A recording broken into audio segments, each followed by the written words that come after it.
factors which determine which one we hear. Depends on the room you're in when you're listening to it, depending on the speaker, depending on how familiar you are with those two words, will influence what you hear. But here's the thing, whatever you hear first, unless you go away and have a break, it's very, very difficult then to hear the other one, even if you know to listen out for it.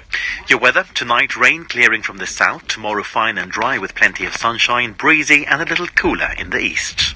The Late Night Alternative with Iain Lee on talkRADIO. We have ways of making you talk. Racism. Now, I deal with racism all the time, especially on YouTube, but the problem is I can never see who the racists are. They're always hiding behind the screen. So then I thought to myself, where can I find a bunch of racists who I can go and troll in person? Then it hit me. The EDL. Now, the EDL is a racist group in the UK that stands for the English Defence League. So pretty much they don't want anyone else coming in the country. I'm here to protest, right? Because I'm going on a march. And I want Britain to be back British. It's filled with druggies and all-round schmucks, so they're the perfect group for me to target. And I figured out the perfect plan to troll these people. First step, blending in. Now, I'm going to a racist march as a black youth. They're probably going to think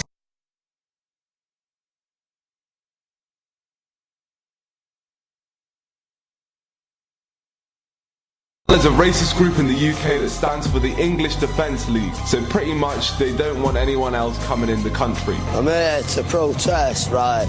Because I'm going on a march. Because I want Britain to be back British. It's filled with druggies and all-round schmucks, so they're the perfect group for me to target. And I figured out the perfect plan to troll these people. First step, blending in. Now, I'm going to a racist march as a black youth. They're probably going to think something's up, so I need someone there to make it believable. So I called up Dean, and he agreed to be my white racist father. I then got my friend Jay to Photoshop a picture of us both together and put it on a shirt.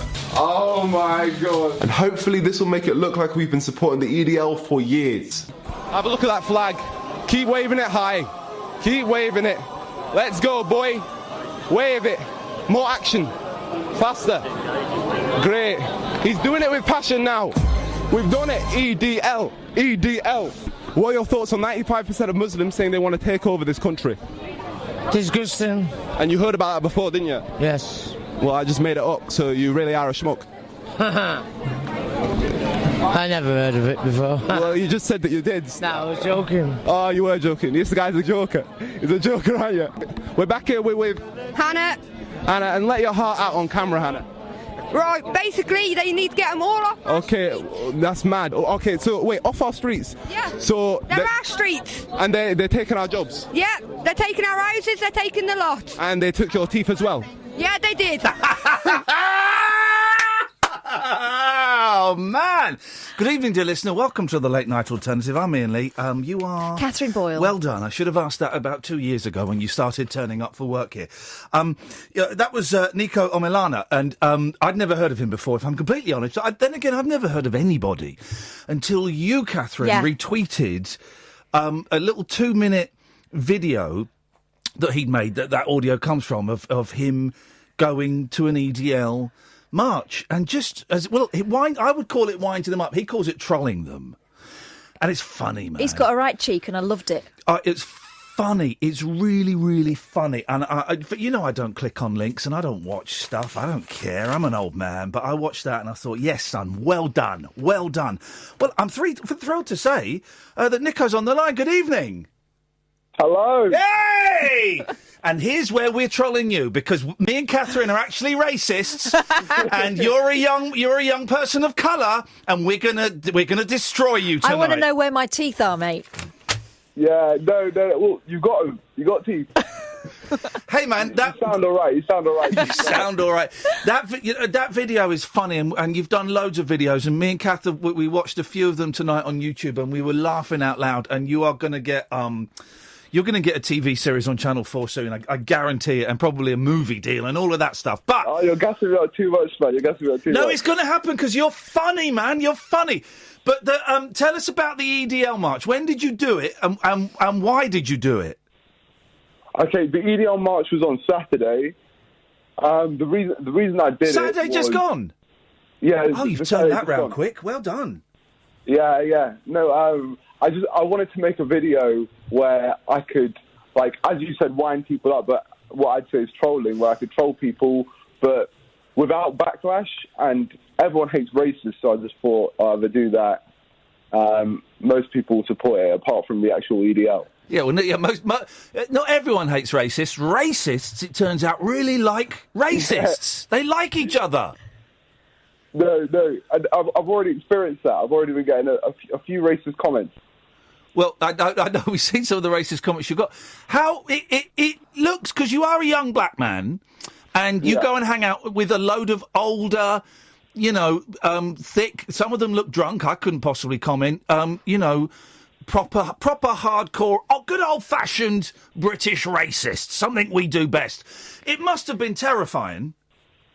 Well, when I first went there, more like in the car on the way there, and I saw them all marching. I was like proper nervous, like I was actually shaking. Yeah. But then when I got there, I realised there's just a bunch of schmucks, really. I was more scared of the protesters on the other side than, because I didn't want to look like I was one of these people. But I did it. I did it for the video. I was sort of forced into it because the guy came over to me. It is funny. There's that lovely bit because I watched the longer videos, a 10-minute version, and we'll tweet all the links and all of that stuff in a bit. I've been tweeting it all day, but we'll tweet it again in a bit. But there is that great bit where you can see that tension where you're stood on the side of the EDL. You stood there with them, and you're saying, "Look, there's only about 30 of them, and there's more protesters, and I don't want to look like I'm a racist, but I've got to pretend to be a racist." Yeah, exactly. For the sake of the video, and that's the thing, because I bought a whole shirt for it as well. So and half the time I was zipping up my jacket because I didn't want the people on the other side to see my shirt. There's a picture of you and your apparently white racist dad that was actually your mate. Yeah, it's my mate. What I loved about that was that so many of the actual racists saw that as like oh yeah, fair enough, he is actually from EDL TV. He's got a T-shirt on. And it was showing them the YouTube channel you'd set up with one video on, so they all thought you were from totally legit EDL TV. Yeah. and that YouTube channel was actually made in the car on the way there. I called my mate out. Shout out to Sharky. Called him up, told him to make the channel. And he did it on the way there, so it's really last minute. How many subscribers has the EDL channel got? I think it's just about to hit 1,000. Oh my God, mate! You've got to use that. You've got to utilise that power. Your YouTube channel, you got over 100,000 subscribers this year. Yeah. That's nuts, man. How long have you been doing this for? I've been doing it for years, but it's only recently where it started to get like quite a lot of success. Like before, I've been doing it for like 5 years. Wow. And why do you do it? Because me and Kath have watched about 3 or 4 of them, and I'm gonna watch the rest over the next few weeks because there's loads on there. But why did you start doing it? What was the first one you did, and why did you do it? I used to watch a lot of YouTube, and I just always wanted to get into it. Really, yeah. Like as a kid, what I watched, I didn't really watch TV. I just watched YouTube. So the dream was always, I want to be a YouTuber. I want to be a YouTuber. Isn't that funny? And that's why I got into it. It's funny because you do. Sometimes me and Kath go, and we haven't done it for a while, but we go and talk to schools and stuff, and kids. They, a lot of them say, "What do you want to do when you grow up?" And my boys have started saying it. I want to be a YouTuber, and that. Oh yeah. And 10, 15 years ago, when we were growing up, longer than that, that wasn't a thing. I've caught my little girls practicing makeup tutorials. Yeah, but this is we talk about this a lot. The fact that you can self-publish books, you can put podcasts out, you can set up your own channel, and as long as you're doing stuff that's decent, you'll find an audience. It just happens, Niko, that you found an audience of 100,000. Yeah, no, that's the thing. And once you find it, you got to really sort of run with it. What was the first one you did? The first film you made? First video, I made a Morgan Freeman song. Oh, that's a great start. It's very ridiculous. Actually, an awful video, but yeah, that was the first one. Are you embarrassed by the early ones? Because I suppose it is a bit like having your baby pictures out in public, isn't it? Yeah, well, I'm embarrassed by the early ones, but I'm not going to lie to you. There's actually ones before which are too embarrassing to even show. Wow. So I've got quite a lot like privated. I tell you what is great. Me and Kath were saying this. Years and years ago, I used to think called the 11 o'clock show, and I kind of. 11 o'clock show. I saw it before. No, you didn't see it when it went out because you would have been like a baby. Yeah, no. It came out in 1999. Yeah. I was watching clips of it earlier. I did my research. Oh, well done. Good. I loved it. Honestly, I loved it. When I saw the one where you were like tying people's shoes up and stuff. Yeah. Getting people to tie your shoes up. And another one where you were interviewing people. There's kind of a similarity in what we're doing, but the thing with the 11 o'clock show is a lot of it was really mean. It was really there's some nice stuff in it, but a lot of it was mean. And what Kath and I noticed about your stuff is it's just naughty. And it's charming, and there's no malice in there. It's just naughtiness. Like, we love the bit where you went and invaded Asda on a mobility scooter dressed as an old white bloke. You like that? I loved it. You were getting people to pat your head, asking them whether they liked your flat cap. What is it? Do you know Freddie? No, is he famous? No, he's my brother, and he lives locally. In the words, I'm guessing that was meant to be a Scottish accent. Yeah, no. I always put on accents, but I always butcher them. But somehow I always get away with it. It was funny. And also, when I did that stuff at the 11 o'clock show, I was a young man. I was 24, 25 years old. I couldn't do that now. I couldn't go into supermarkets and, do the kind of stuff you were doing. It takes balls to go and do that, doesn't it? Oh, no, you should, Ian. We could do a collab. Oh my mate. God, that's such a good idea. Listen, it would be a thrill to even be the dude at the end of one of your videos that says, I want you to get 6,500 likes. You ask me any time, brother, and I'm there. I'm holding the camera for you. Because I think you're brilliant. If you need another racist dad, he's the man. I am actually a racist. I'm serious. I'll actually hit you up. Right, Niko, I'm going to DM you my phone number after this, and I would love to. It would be a thrill. We also loved... buying Wembley with pennies. Buying Tottenham Hotspur with pennies, but with not that many pennies either. Yeah, I know. I got too many comments about that. £30. It was very, very fun. How do you do it all? Do you edit it all and stuff, or have you got friends that help you do all that? Because it's really slick. So I do like I write it, and then I get a mate to help me film it, but then I do all the editing and then post it and stuff like that. Wow, because it's good, man. It's good. And how close is it to your Because we've done stuff before and filmed it all. Yeah. We've recorded stuff, and when I'm editing it at the end, it always turns out slightly different from how I envisaged it. Most of the time, it's a bit better. Sometimes it's just different. How close do you get? Do you try and stick to it, or do you just let it be what it is? So with videos like the EDL video, the reason I like that so much is it's literally all like the whole storyline is made when you're there. So there's the plan before, but then it all like happens as it's going on, and then when you're editing it, you're then making the storyline like happen. So there, it's completely random. With like skits and stuff, the comedy skits, that's all like very planned out. So that's quite accurate to how I plan it. With the public stuff, the reason I enjoy that so much is because it's so random. Buy a decent mic. That's the only thing I'm going to say. What is that crap mic you're using? Oh, it's actually a bad microphone. No, it's terrible. Is this better? No, not the one on the phone. I'm talking about the one on your videos. Oh, okay, the one on the videos. Okay, I just changed my mic on my phone. Yeah, we totally trolled him with the microphone bants.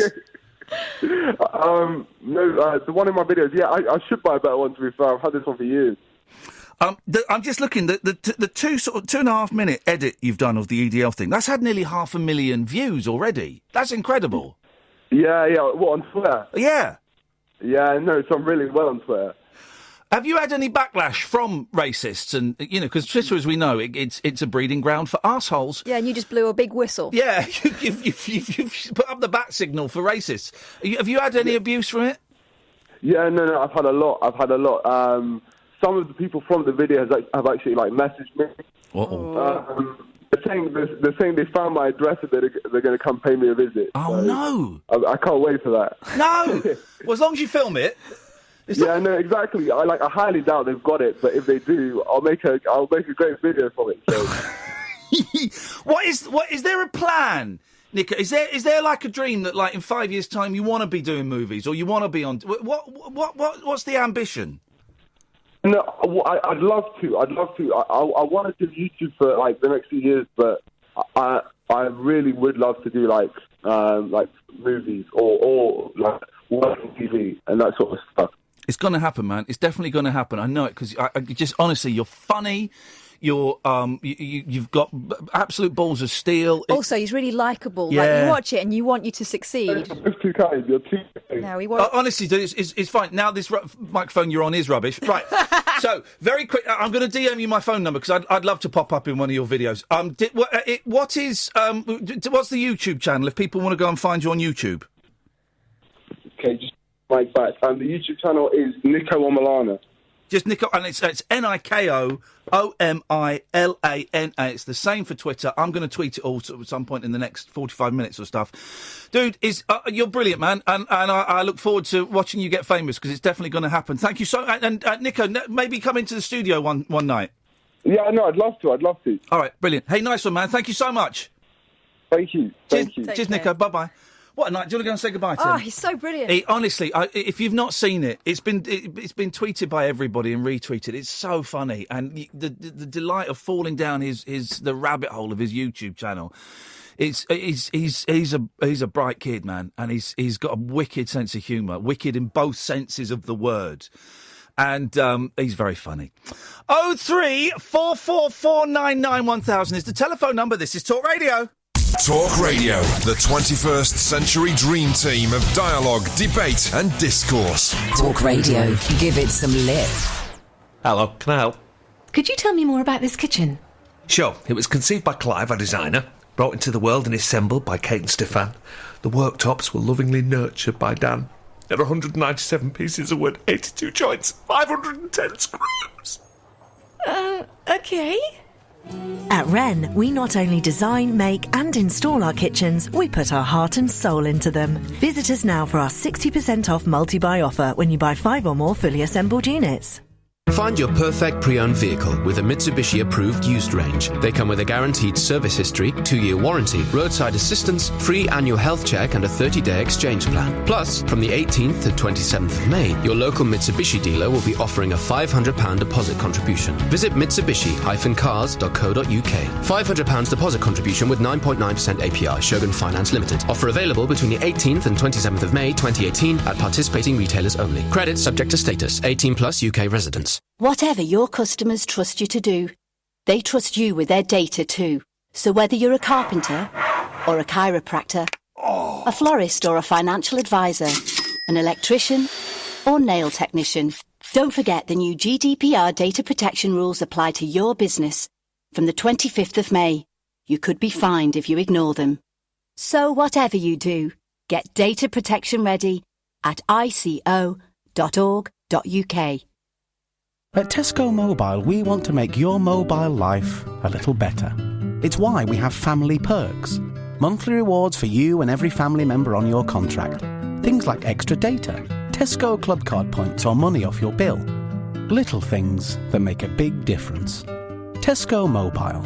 Every little helps. Requires 2+ subscriptions, limit of 5 on same account. Perk given once a month and varies with spend. UK and home from home data only. Tesco Club Card points awarded on next statement. Exclusions and T's and C's apply. Visit tescomobile.com/terms. If there's one thing QuickFit's famous for, it's tyres. And it's easy to see why. We have thousands of tyres in stock, including all the top brands. So we're bound to have what you need. Plus, with our special offers, there's always a great deal to be had. So head down to your local QuickFit today or book online and drive away happy. Martin could be like this, or like this. Just like his Citroen C3.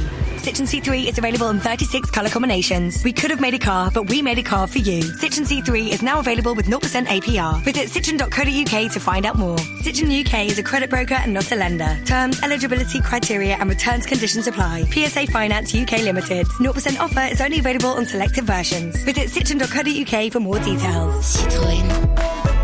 Set free your mind. Let your fancy take flight. Conversation gets curiouser by the glow of moonlight. The Late Night Alternative with Iain Lee on Talk Radio. 03444991000 is the telephone number. This is Talk Radio. You can listen to us on DAB. You can listen to us by downloading the app, or you can go to talkradio.co.uk. There's no Periscope or YouTube tonight because my phone has just died on me, so we'll be having none of that. But never mind. The radio show continues apace, dear listener. It continues apace. It's a radio show unlike any other. You can call in about absolutely anything you want. 0344 499 1000. 0344 499 1000 is the telephone number. We don't tend to talk about the big news stories of the day, mainly because everybody else has done them, and also because dull, man, Dullsville. But if you want to, you can call in. You know, what I've got to remember to stop doing, Catherine, is when someone calls in to talk about Trump or Israel or Brexit, I've got to stop going, oh, God. Because I do say that you can call in about anything. You can call in about absolutely anything you want. That's the thing. But please make it something new. Oh. Because this is not London's biggest C word. No. And we're not as polite as Dot Nada Bio. No. So if you are talking nonsense, we'll let you know. We will let you know. Let's get ready to let someone know. It's Alan Caddick. Hi, Bob. Hello, Alan. Well, bit nervous about tomorrow. Ooh, hang on a minute, let me guess. Tomorrow is Thursday. Is it Mufti Day? No, I'm going somewhere special. You're going to Dignitas? Well, it is somewhere dignified. Nando's? No, it's not to eat calf. He's not going to eat calf. Somewhere dignified. The library? It's not a library. Is it a church? Yes. Are you going to Dale Winton's memorial service? It's not Dale Winton. Ed Doolan's memorial service? Yeah, Ed Doolan. Okay. Why are you nervous? You're doing a reading?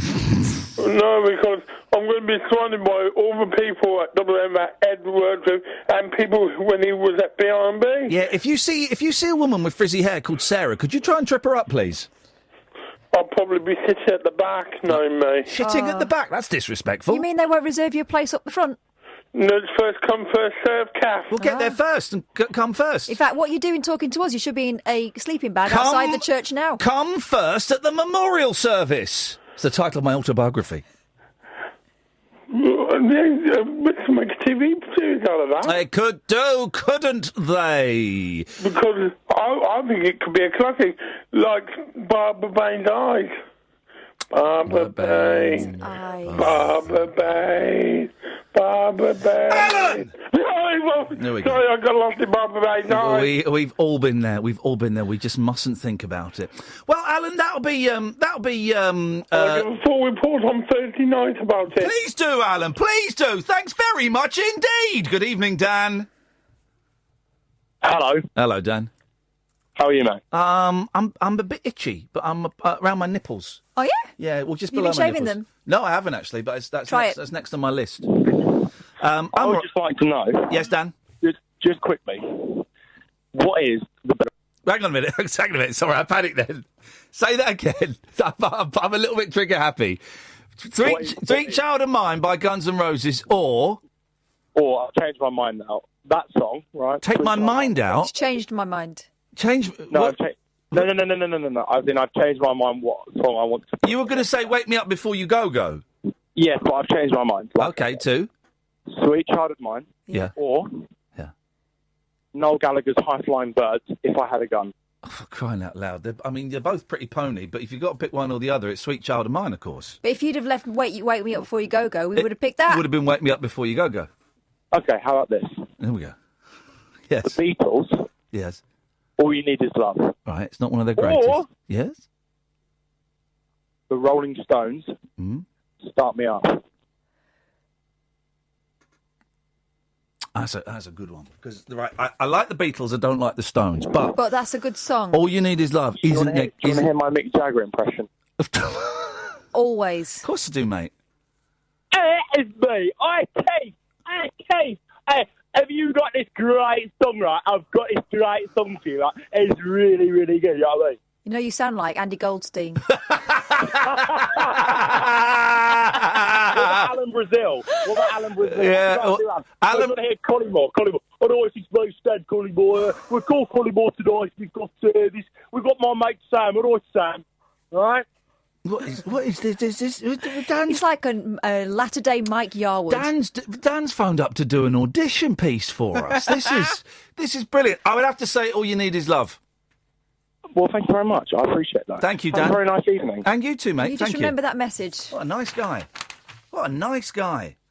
0344 499 1000 is the telephone number if you want to give us a call. So let me get this straight. Yes. Caddick is promising to phone us up. Is what? Promising Mhm. to phone us up tomorrow and Yes. tell us about a memorial service for someone you don't know and I don't know. Yeah. Gosh, it's like my grandma's alive again. But you know, a presenter who used to work at BBC WM, and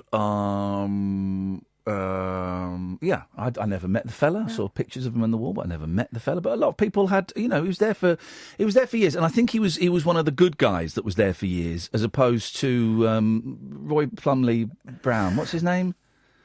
What's the old guy? Oh. Now, when I started Spenlove. here, that's not bad. Now, when I first started here 25 years ago, She couldn't answer the phone she fast couldn't. enough. Richard Spenlove, who was one of the bad guys. But yeah, he's one of the good guys. Oh. So you know, well done. Good evening, Kadir. You're right. I'll be somewhere special too soon. Okay. Not tomorrow, but on Saturday. Okay. I'll be in the capital working. Okay. Security, doing security at the wedding. Right, the wedding isn't in the capital, mate. So that's unfortunate. London. It's in London. No, the wedding isn't in London, mate. Well, there might be a wedding in London, but it's Yeah. not the wedding. Yeah, you've been sold a pup. Where is the royal wedding? Well, if you're doing security for it, then you should know. I know, because I have to go to a car park in Smethwick and then they drive us down. You're going to a car park where? In Smethwick. Smethwick. Yeah. The royal wedding isn't in London, but it's so top secret that I cannot tell you. Right. So good luck with that. I hope you have a great day. Cheers, pal. No worries, Kadir. I'm actually a little bit worried about who he's meeting in a car park in Smethwick. Is he the only person in this godforsaken country that doesn't know where the royal wedding is taking place? Him and the bride's father. Well, yeah, oh dear. That was strange, wasn't it? That was very strange. What we've come to expect. It is what we've come to expect, really. Well, there you go. That's a sixth of the show down. That's a bad sign. If I'm already counting the percentages, that's the fractions. That's a sixth of the show down, guys. Only another 5/6 to go. 0344 499 1000. This is Talk Radio. Driving home with Eamon Holmes. Your number one drive time destination. High revving radio with Eamon Holmes. Showbiz news, current affairs, big names, special guests. If it's happening, we're on it. Get home with Holmes. Driving home with Eamon Holmes. Weekdays from 4 on Talk Radio. Experience the unconventional. Hello. The unpredictable. Don't you think that's a bit weird? And the completely unorthodox. It was my birthday. With rule-free Iain Lee. I was just trying to generate a bit of content. The late night alternative with Iain Lee. Hate alarm clock. Hate going to work. On Talk Radio. Do you want to hear something dirty? Always. About Admiral Nelson, Lord Admiral Nelson. An Australian family claim Lord Nelson had sex with his cabin boy, who was given a telescope as a reward. Audrey Byrne said it was handed to one of her ancestors by Captain Hardy on board HMS Victory. It will be sold at Hanson's Auctioneers in Derbyshire in July with an estimate value of £6,000 to £8,000. Valuer Jim Spencer said this object is particularly iconic. Legend has it he deliberately put it to his blind eye when told to retreat. Audrey, 88, who lives in Queensland, said Lord Horatio Nelson may well have been called a paedophile today. A spokesman for the Nelson Museum in Great Yarmouth dismissed the story as rubbish.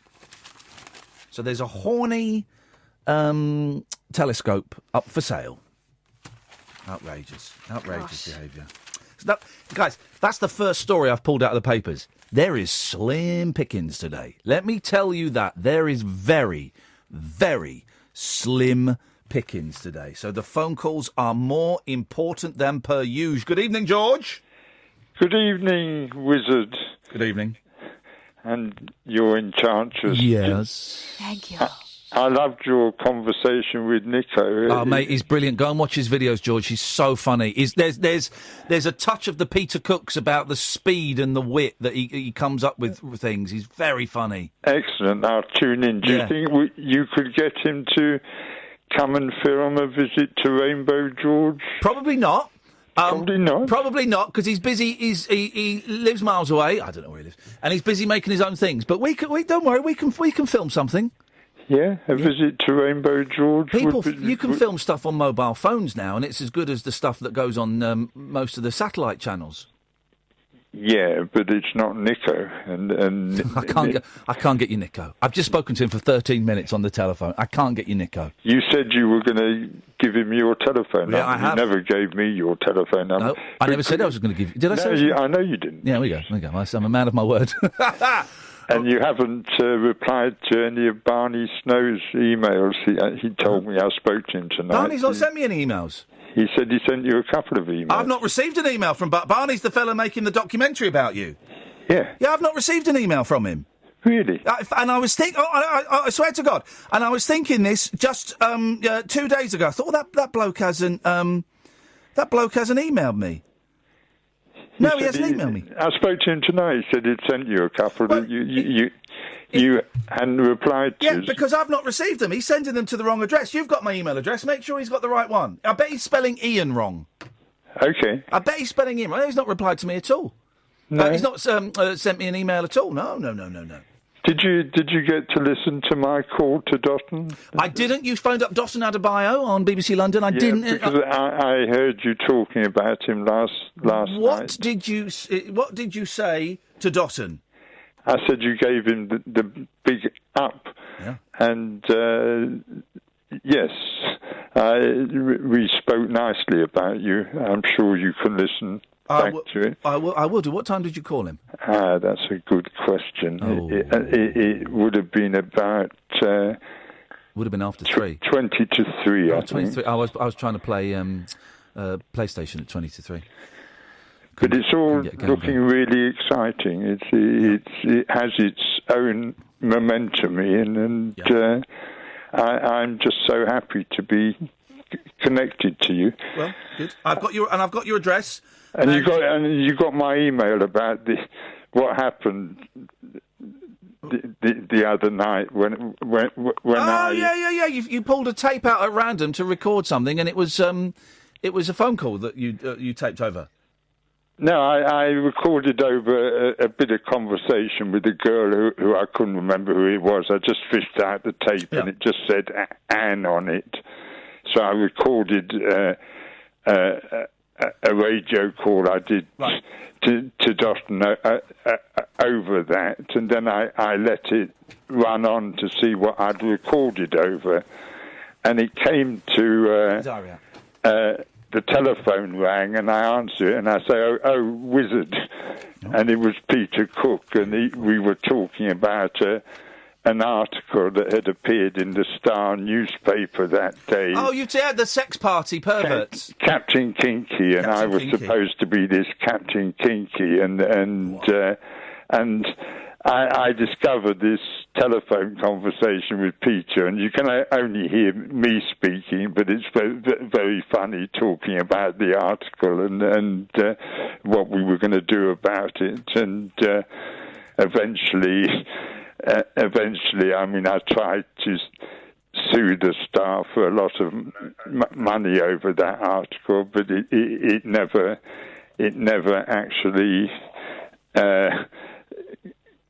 came to me getting any money out of them, mainly because Peter didn't lend me £1,000 to pay a solicitor to carry on doing what he was doing. Here we go.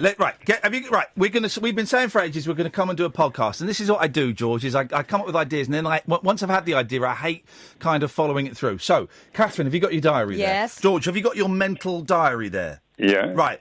How about, I'm going to say next Wednesday, the 23rd. The 23rd is terrific date to pick because I live at flat 23. There we go. But hang on a minute, because hang on a minute. The cosmic consciousness and numerology to one side. Catherine and I both have childcare responsibilities. I was thinking about 3 o'clock, Catherine, on the Wednesday the 23rd. Well, how does that work for you? Yeah. Yeah? Brilliant. I can make it work. 3 p.m, Wednesday the 23rd, we're going to come and interview you and record it, and we'll get some of your tapes. You pick a few tapes out, and then we'll take them away, if that's all right. We'll digitise them, and we'll make some podcasts. How about that? That'd be brilliant.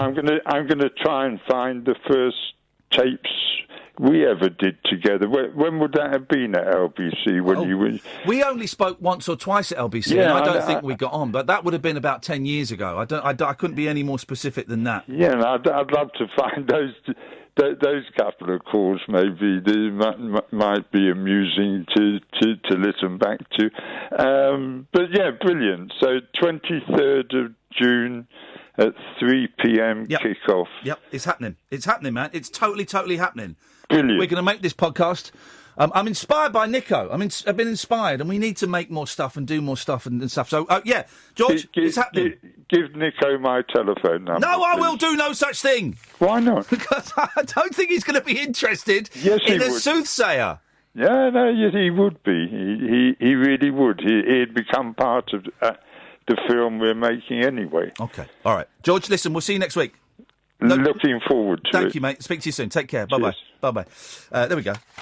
That's happening now. It's in the diary. Mm-hmm. I've lost the lid for this. Can I have the lid off one of your Muji pens, please? Otherwise, this will go dry. Okay. What? So, yeah. So that's happening. I keep thinking I need to do something, and seeing Niko his videos made me and I've kind of run out of steam a bit.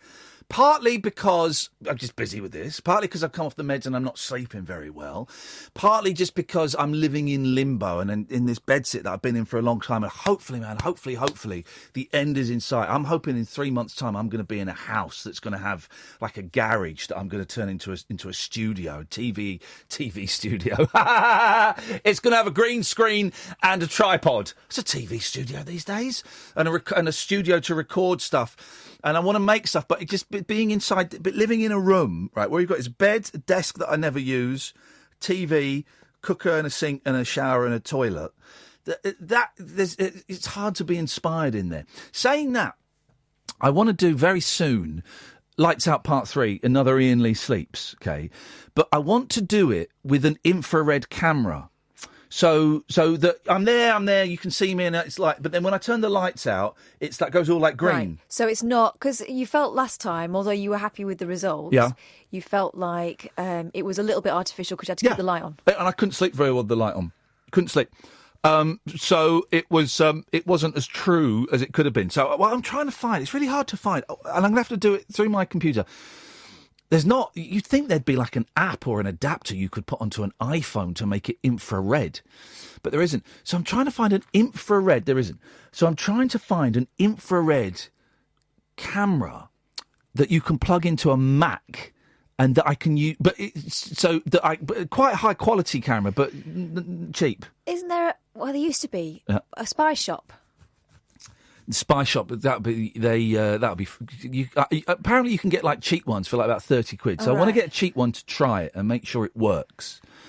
I don't want to go, all in 150 quid or something. So I just want a cheap one. But I'm really struggling to find something that will stream live pictures and isn't a security. They're all security cameras. I suppose maybe it's a security camera I need then. I just don't know, guys. I just don't know. But I do know that I want to continue providing you middle range to low quality entertainment for as long as I possibly can. 0344 499 1000. Mick and Sam, stay there. This is Talk Radio. Across the UK, online and on DAB. A radio star is born. You're going to love Talk Radio. Ocean credit card If you're looking for credit, go to askocean.co.uk and see in seconds if you'll be accepted for an Ocean credit card before you apply. Checking doesn't affect your credit rating, and with a credit limit of up to £1,500, it's a no-brainer. Go to askocean.co.uk right now and get an answer in seconds. 39.9% APR representative variable. Intelligent Lending Limited is a credit broker. Capital One is the exclusive lender. askocean.co.uk. Riding, gliding, cycling, surfing, or sheltering. Wherever adventure takes you, get SUV ready this May with Hyundai. Test drive any new Hyundai Santa Fe, Tucson, or all-new Kona. And when you go on to buy, we'll give you a £500 contribution towards your new Hyundai, which, like all our cars, comes with an amazing 5-year unlimited warranty. Find your local dealer and book your test drive online at hyundai.co.uk. Warranty T's and C's apply. Cars must be purchased at participating dealers before June 1st. OK, that's the order. You'll deliver it tomorrow, then? No. Oh. We'll have it to you today. What, today? Yeah, today. Wow! Will it be like flown in by Falcon, dropped off by chopper, sped over by speedboat? No, we'll just bring it in the delivery van like normal. With free same-day delivery when you order before 9:30am, you'll be happy talking to Dulux Decorator Centre. Visit duluxdecoratorcentre.co.uk or your local store. Dulux Decorator Centre, centred on you. Free next-day delivery subject to minimum spend for non-account holders. Why, hello, it's me, Dracula. Relax, I don't bite much. Unlike the cost of some broadband deals. That's why I switched to Sky Broadband Unlimited. It's monstrously good value. Just £18 a month for 12 months, including line rental, plus a $9.95 setup fee for new and existing Sky TV customers. It's totally unlimited, and they'll never slow you down. Well, you don't want anything to stop the flow when you're screaming. Streaming, do you? Search Sky Broadband. Offer ends soon. Sky. Believe in better. Sky Network areas and new broadband customers only. 12-month contract. Further terms apply. Find your perfect pre-owned vehicle with a Mitsubishi approved used range. They come with a guaranteed service history, 2-year warranty, roadside assistance, free annual health check and a 30-day exchange plan. Plus, from the 18th to 27th of May, your local Mitsubishi dealer will be offering a £500 deposit contribution. Visit Mitsubishi-cars.co.uk. £500 deposit contribution with 9.9% APR. Shogun Finance Limited. Offer available between the 18th and 27th of May 2018 at participating retailers only. Credit subject to status. 18 plus UK residents.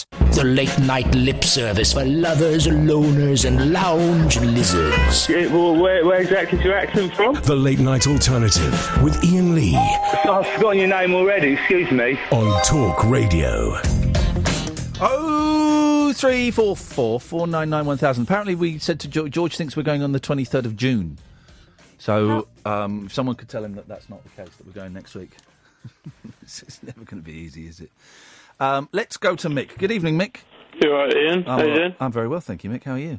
I'm good. To be honest, I've only just tuned in. Okay, that's fair enough. So I don't know what the topics are about. Israel. We're talking about Israel tonight. Oh, well, fine. Okay, but what would you like to talk about? Maybe we can... Me joking too. Go on. But I was just going to phone up about... how about this on an off topic? Yeah. Right.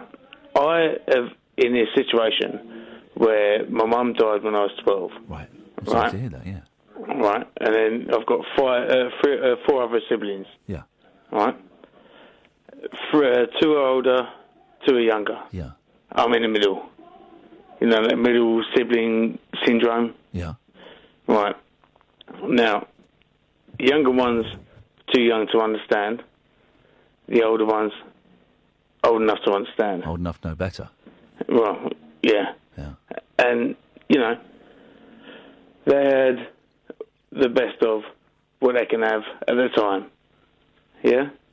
Mm-hmm. Now, when someone, like, how do you put this? When the father promises the one in the middle who does all the work for everyone. Yeah. Yeah. Like, yeah, I mean, a bit of like, you know, I'll help you out, I'll do this for a bit for you, yeah? Like you've done for the 2 other ones, right. Mortgage-wise, blah, blah, blah. You know, this day and age, hard. I don't want to be rude, because like I say, it sounds like I'm being mean against my mum, saying, like, I deserve it. I don't want to be one of them millennials. You know what I mean? Mick, let me ask you something, because I'm struggling to follow this a little bit. It's not your fault. I think it's my fault. So you say your mum passed away when you were 12. How old are you now? 35. Okay, so it was a while ago. Yeah. And is your dad still... The house has just finally been sold. Right, and is your dad still alive, or is he dead? Yeah, he's still alive. And he said what? That he's going to sort you out? He made me do all the work in the house. No one else done any work. Right. I'm the builder. Right, okay. I'm the decorator. I'm the extension maker. Yeah. I'm the loft maker. Yeah? Yeah. And You're the everyone else heartbreaker. done fudgel. Yeah, well done. Yeah. Thank you. Lived in the property as well. Yeah. Whilst I was doing it. Yeah. And I moved in there one time for a week and a half, and my older brother, who was living there, he had his own room, made it look like, not to be rude, like the corner shop. Okay. Like, what, like a little till and stuff? Yeah, I'm telling you, he had shelves, he had like a fridge. I'm telling you, he had his own cooker unit. Was he selling fabs?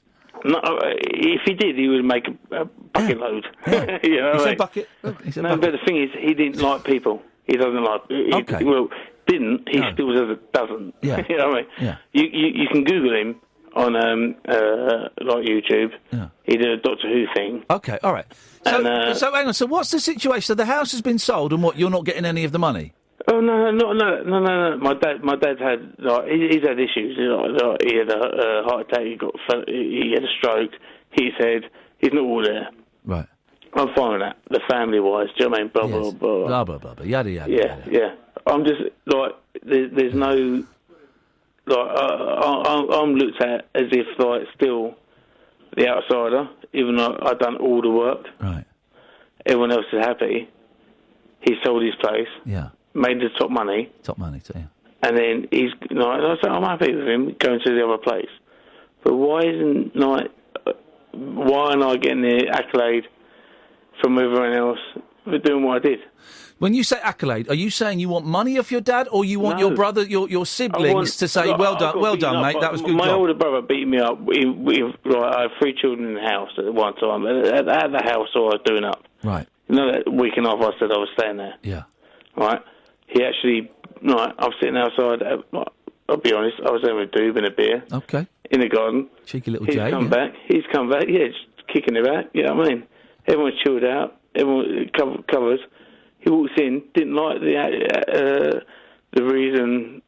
I don't know why. There was no explanation. But he kicked off. We had a ruck. I eventually lost. I'm a younger brother. You know what I mean? Yeah. Okay. But I did lose. And do you get on with any of your... Are they all brothers, or have you got sisters as well? No, I've got 3 sisters and 1 brother. Right. Do you get on with any of them? Yeah.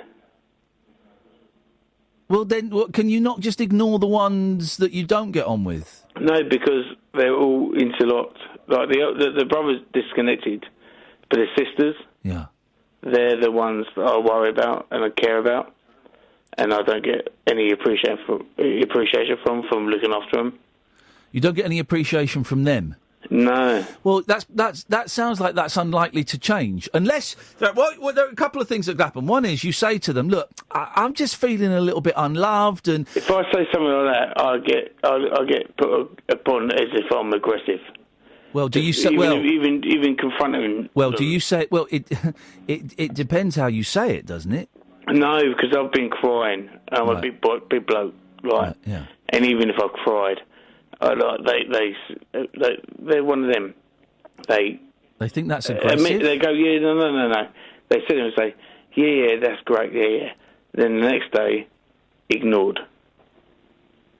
You know, they'll accept it for that night. So you've had this conversation that you're having with me. You've had that with your sisters, where you say you feel unloved and underappreciated. Yeah, I have at least once or twice. Yeah, I still don't get it, even though I've done all I can for them, and they still ask me for stuff.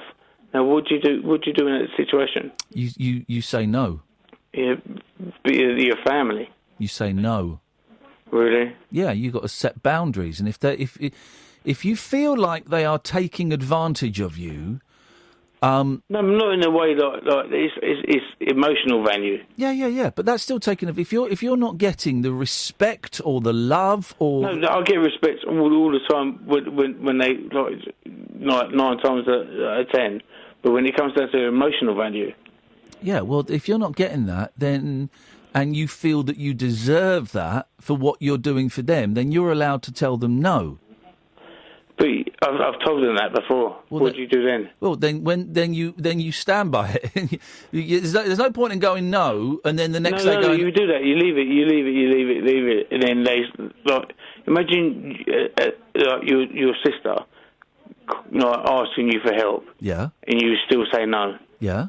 That's wrong. Well, that's wrong. My mum wouldn't let me do that. Right. Well, is it wrong if they're not emotionally fulfilling the role but you it's still think my sister? Well, then you're going to get taken for a mug all the time. Then. No, but like there's boundaries. Like for a certain, like I wouldn't give them like £1,000. No. What I'm saying is, like it's all emotional. You know, it doesn't mean like you don't know when you're getting dragged into it.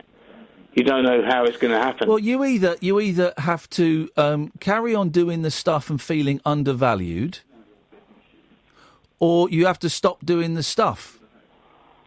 Those are the two options. Those are the two options. I would suggest you need to, if everything you've said is true, then you should stop doing the stuff. And if they ask why... I'm not doing any stuff myself. Like, you're not doing anything for yourself? No, I'm saying stuff. Right. Like, I didn't know what you meant with stuff-wise. Oh. It could be 11 o'clock shows. Like, I'm not talking about drugs. Yeah. No, I'm not talking about drugs. I'm talking about stuff for them. I'm talking about the things they ask you to do. Yeah. Yeah. You All right. you either do it and you carry this resentment around that you've got, or you stop doing it and try and build yourself back up. No, but the resentment is from when my mum died, I think. Well, but there's a. And then how do you deal with that? Well, man, I wouldn't know how. I've got no idea how young people deal with that at the age of 12. I couldn't even begin to imagine. And you're right, there probably is a resentment there, but it also sounds like you've got a resentment around your sisters because they are not giving you what you feel you deserve in terms of emotional support. True, probably true. That's what it sounds like, and. It sounds like you need to protect yourself. I'd stay away from the other brother who's a scumbag. Oh, well, we have done. Good. Yeah, we have done. Like, he's never seen my youngest. He's 10 years old, 11 years old. You know what I mean? So, this is a while back. Yeah, all right. No, my brother was the best. But, like... Till he kicked you in? No, but he's got issues. Right. Well, it doesn't excuse violence, does it? No. I mean, you remember in the 90s, yeah, it was all about like the pills and like like coke and ecstasy, like literally. Yeah. Well, that's what pills were, obviously. Yeah. So, yeah, he went through that, and what's her name? Well, I don't want any. Don't mention any names. The model. Don't mention any. Don't what? Her brother went there. Okay, well, don't. I don't want to know. I don't want to. No, Mick, shut up. Mick, will you shut up? Yeah. You've already mentioned. You've already mentioned the name of the school, and I've dumped that. So I don't want to know. I don't want any names, right? Yeah. Okay. I don't want any names. Yeah, but it used to be literally like to get into the gang, you had to have the Doc Martens on, yeah. Yeah. And then walk into a barn, and then boom. Like, there'd be 15 people. If you can last the kicking for 5 minutes, you're in a gang. You know what I mean? Yeah. Everyone in the Doc Martin group. Well, it sounds like you've had a tough old life, Mick. No, that wasn't me. That was my brother. Well, your brother sounds like he's had a tough old love. I got it through there. Okay. Being 5 years younger. Yeah, okay. You know? Well, there's still no excuse for it, mate. No, all right, cool. Ian. Yes? Love you. Love your show. I love you too, Mick. Kath. And also... Yes? Thanks for your help. It's a pleasure, man. Give us a call any time. I'm grateful, but like also, anytime you need a chat, you can call me. Do you know what? That is one of the kindest, most generous offers that I've had from a caller in years. Really? I probably won't, Mick. I probably won't. No, but I know you won't. I genuinely, I'm touched. You genuinely won't, but... No, I'm genuinely I'm genuinely touched that you suggested that, mate. Thank you. That means a lot. No, if you actually find out about me, which not many people Google about me because I'm down low, but I am a really nice bloke. I'm sure you are. You sound like a nice bloke. Yeah, because what's happened to me, I like to spread the, healing. The weed. That especially. Nick, nice to talk to you, mate. Thanks a lot. lot. I'll let Stella as well. All right. You're a naughty man. Nick, thanks for calling, Mick. No worries, mate. Bye-bye. What a nice bloke. What a mess. But what a nice bloke. That's the nicest... What a lovely offer. I'm sure... I don't know if he'll remember it in the morning, but what a lovely offer to make. Imagine if, next week I'm having a tough old time. Mick gets a phone call, yeah? Hello, mate. It's Iain Lee. You said I could call. 3 in the morning. You said I could call, mate. I'm struggling to hold it together. Families, huh? Who'd have thought it? Sam, stay there. We'll come to you after the news if that's okay. 1 hour down. So we are a third of the way through the show now. I think it's going to be a nice, relaxed vibe this evening. I'm feeling a nice, relaxed, midweek kind of vibe. You can give us a call about anything you want. 0344 499 1000. 0344 499 1000 is the telephone number. We've had a few people calling in on Skype, and I can see people on YouTube are talking about Skype and stuff. No, it's a real faff. So no, and we did have. I might set up my computer to do Skype again at some point down the line. We had to stop because we just had some idiots that abused it. So we might do that at some point. But no, it's a phone-in show. At the moment, Skype is not an option.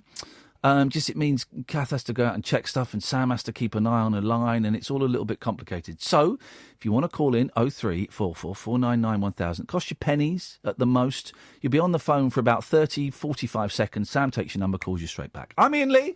She's Catherine Boyle. This is the Late Night Alternative on Talk Radio. Talk Radio. Dial up some dialogue. Talk Radio. We'll get you talking. Countdown to Brexit on Talk Radio with The Times. Know your times. The clock is ticking as the UK prepares to officially leave the European Union. Listen to the No Nonsense Breakfast with Julia Hartley-Brewer tomorrow morning from 6:30, when she'll be joined by Times journalists to discuss the latest Brexit developments. Don't just be informed, be well informed with debate, analysis and opinion from right across the political spectrum. Countdown to Brexit with Julia Hartley-Brewer. Weekday mornings from 6:30 on Talk Radio with The Times. Ready for the big games this summer? Got a ticket to Russia booked? Front row seats guaranteed? No, don't worry. You don't need any of that to enjoy the football. Go big with AO.com and watch all the action on a large screen 4K TV. Plus, if England reach the knockout stages, claim up to £300 back. With free next day delivery included. Get this exclusive offer now at AO.com. Offer ends 18th of June. T's and C's apply. Cast your mind back and think. Were you ever contacted out of the blue for a pension review? Were you advised to move your work or personal pension into a SIP, self-invested personal pension? Yes, I was. You could be due thousands if you were missold. Money Redress are trusted claim specialists in pension and investment mis-selling. They'll manage the whole claim for you on a no payout, no fee basis, so you can't lose.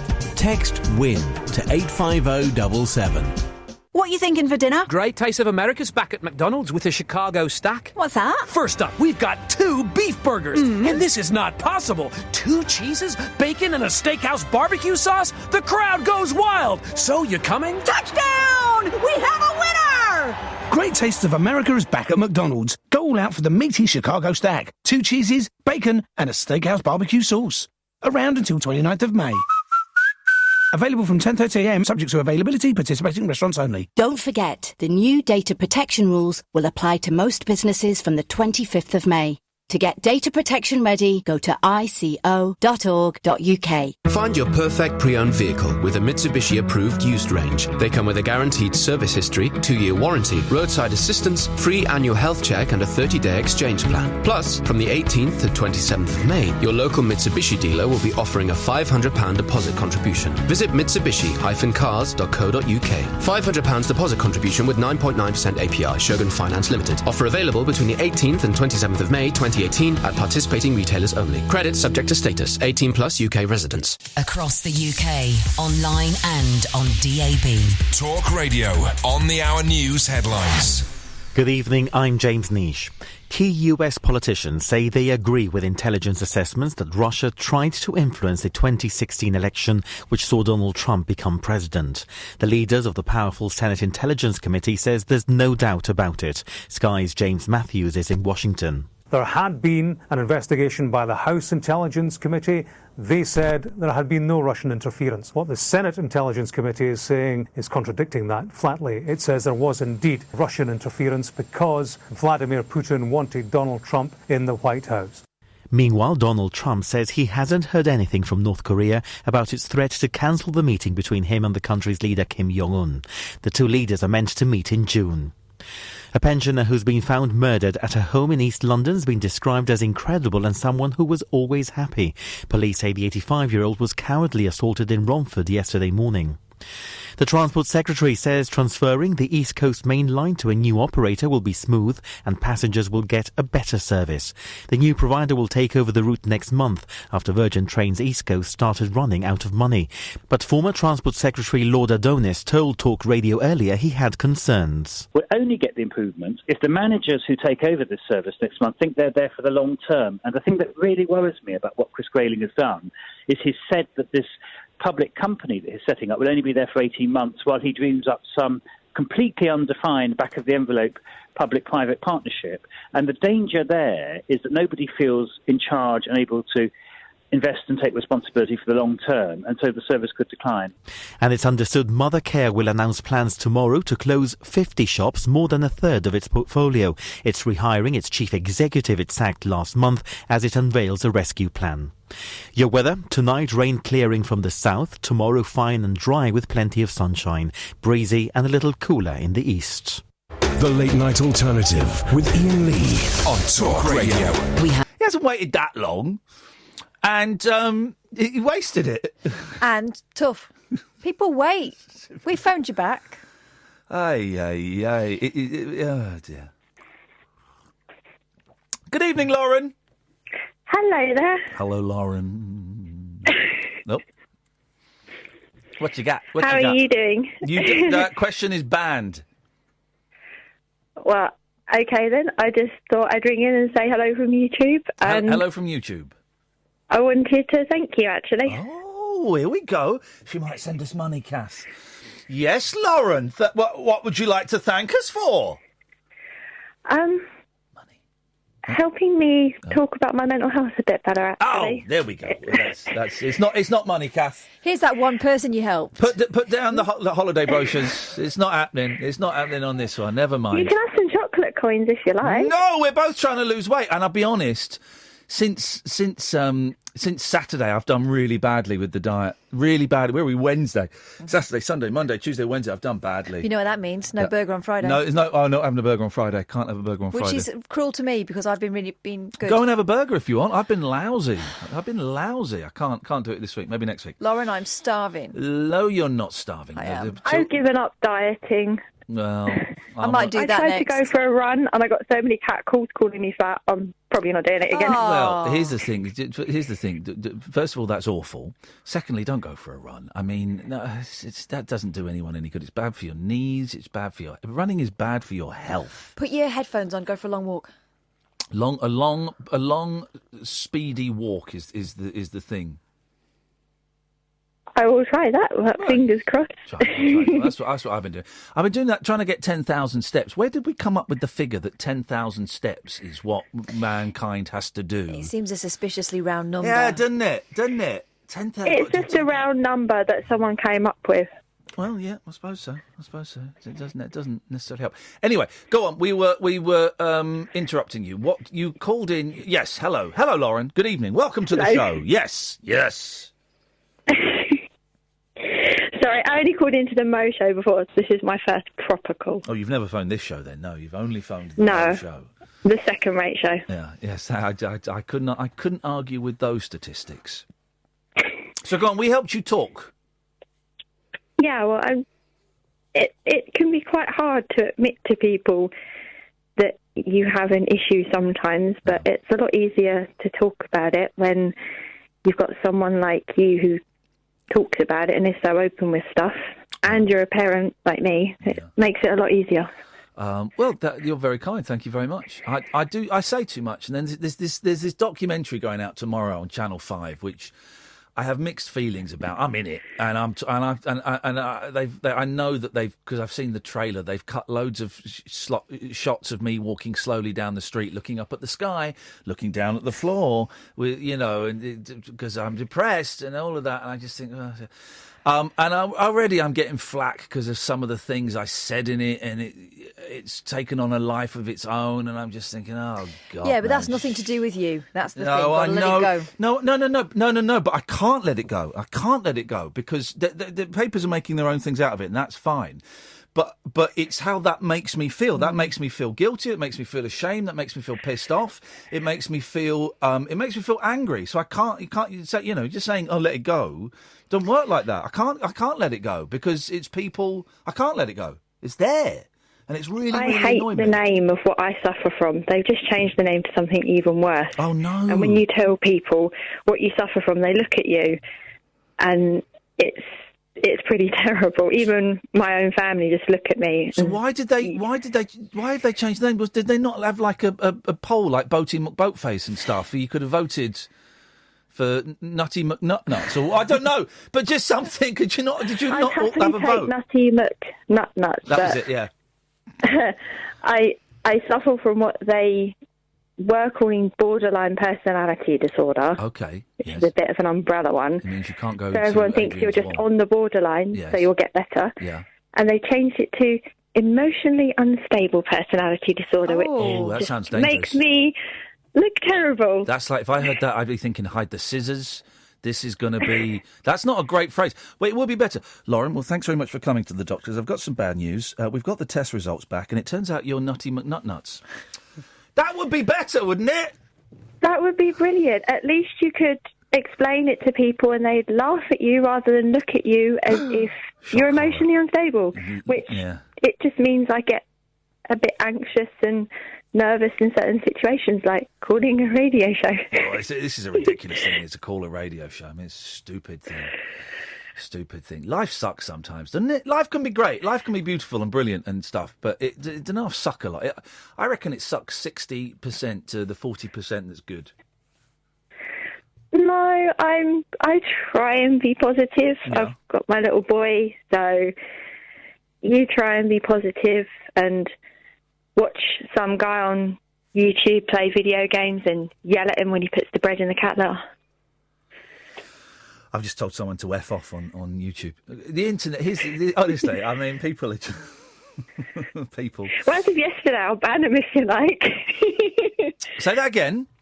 As of yesterday, I'll ban them for you if you like. Lauren's one of the mods. Lauren got promoted. Hey, well, listen, I'm glad that in some tiny way, this silly little cult show that hardly anyone listens to, that's on late at night on a radio station that's only on DAB, that doesn't cover the entire country, and there's been absolutely zero advertising for, I'm glad that that's helped. You've helped me so much, so I wanted to say thank you. Hey, nice one, Lauren. Thank you very much. I appreciate it. Ta-ta. Thank you. Bye. Bye, Lauren. 0344 499 1000 is the telephone number if you want to give us a call. This is the Late Night Alternative on Talk Radio. Talk Radio. Listen, phone, talk. Talk Radio. We'll get you talking. I'm here live at the Coach and Anchor, surrounded by ecstatic fans after that incredible match. Beside me is the man of the moment, Ryan, and his Visa contactless card. Ryan, what a move. Can you talk us through it? Well, I was at the pub and I saw it was 3 deep at the bar and I'm not missing a second of the match, so I tried a new trick and paid like Zlatan. I went above the crowd and tapped over their heads with my Visa contactless. Easy as that. What a legend. You want to enjoy every FIFA World Cup moment. We make sure you never miss a second. Pay the fast and easy way with Visa contactless. Subject to bank T's and C's. Is your MOT or service due? At QuickFit, we've got over 500 centres across the UK that can do both. And most of them are open 7 days a week. Plus, with our special offers, there's always a great deal to be had. So head down to your local QuickFit today or book online. And drive away happy. Ready for the big games this summer? Got a ticket to Russia booked? Front row seats guaranteed? No, don't worry. You don't need any of that to enjoy the football. Go big with AO.com and watch all the action on a large screen 4K TV. Plus, if England reach the knockout stages, claim up to £300 back. With free next day delivery included. Get this exclusive offer now at AO.com. Offer ends 18th of June. T's and C's apply. Hello, sir. So you're interested in our Vivaro van with up to 4 years warranty? Exactly. Plus up to 4 years servicing? Right again. And 4 years 0% APR finance with Vauxhall Help to Buy. Really? Search Vauxhall Vivaro. Vauxhall. British brand since 1903. Conditional sale. 4 years 0% APR. Minimum 18% deposit plus VAT at 20% on total price. Financed by Vauxhall Finance, subject to status. 18 plus. Business users only. T's and C's, mileage limitations and exclusions apply. Hi, I'm a bowhead whale and I'm 170 years old, which means my eyesight's not quite what it was, so I need glasses, and that's fine, except I use my head to break through ice, which, aside from giving me a colossal headache, means my glasses get smashed to pieces and the dolphins laugh at me. They think they're so clever. Can't believe anyone wants to swim with them. Yuck. Time to try varifocal contact lenses. Pop into Specsavers for a free trial. Current prescription required, subject to suitability and availability. See in-store for conditions. Do you have a project of Jurassic proportions? Get new T-Rex tape. All weather, works longer, holds stronger. T-Rex tape is formulated with a super aggressive adhesive that gives it a better grip than standard duct tapes, so it can stick to the roughest, dirtiest surfaces indoors and out.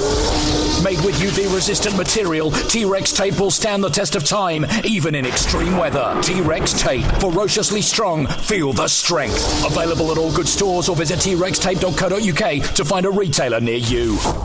Moonlit musings from mums, madams, and meat packers. Oh, never mind, I must have misheard. The Late Night Alternative with Iain Lee. The station's brilliant. On Talk Radio. 0344 499 1000 is the telephone number. If you want to give us a call, you'd be very, very welcome to. For the first time this evening, the switchboard is empty, guys. The switchboard is absolutely empty. Okay. So you can give us a call about absolutely anything you want. 0344 499 1000 is the old telephone number. You can text and tweet and all that, but I can't be bothered. A chimpanzee's bed is cleaner than a teenager's, scientists have discovered.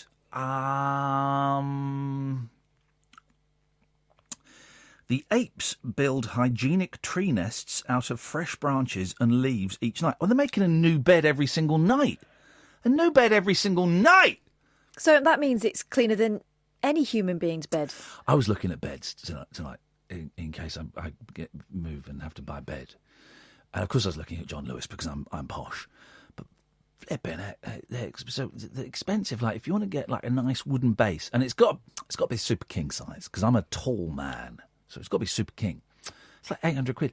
But then the mattress is like 1,200 quid. And they go, well, you do spend a third of your life in bed. Yeah, I know, but I'm asleep. You should really invest in an expensive bed because you spend a third of your life. Yeah, I spend a third of my life in it asleep. I want to be asleep. I don't want to spend $2,500 on a bed. I'm going to be asleep in it. No, I think it's priority numero uno. I'd rather have a really good bed than a telly. Well, I've got a telly. Well, then you can buy the good bed. I've got to buy a sofa. I'd rather have a good sofa than a good bed. Would you? Yeah, of course I No, would. I'd still go bed. Well, okay, you go bed, I go sofa. You still got... No, I would have a good sofa. And here is the why, okay? Because you can sleep on the sofa. Thank you very much indeed. You can have a good old kip on the sofa. You can if watch telly needs in the be. bed. No tellies in the bedroom. No tellies in the bedroom. Have the We're bed in not the having living that. No, it's a ridiculous suggestion. They contain fewer dirty bacteria shed by skin than the unchanged sheets of their adolescent human relatives. How often do you change your sheets? Not nearly enough. Well, how often is that? You dirty cow. A month. Longer than a month. I don't know. Probably a month. 6 weeks. No, not 6 weeks. 5 weeks. Might be 5 weeks. You dirty. It depends, though. If it's been a particularly sweaty one. Sam, sweaty what? Bunk up? No. Sam's a teenager. Let's ask. Sam's about 15. Yeah, but he lives with his mum. Sam, how often do your sheets get changed by the staff? Every other week. Every other week. By the That's staff. still, Wait that's till you still do it yourself. dirty. You should do it every week. Every week. At worst, I'll do it every other week. Really? Yeah. Gosh. But every week. Otherwise, it's filled with hair, dead skin, semen. Oh, God. What are they doing in there? I run a mission.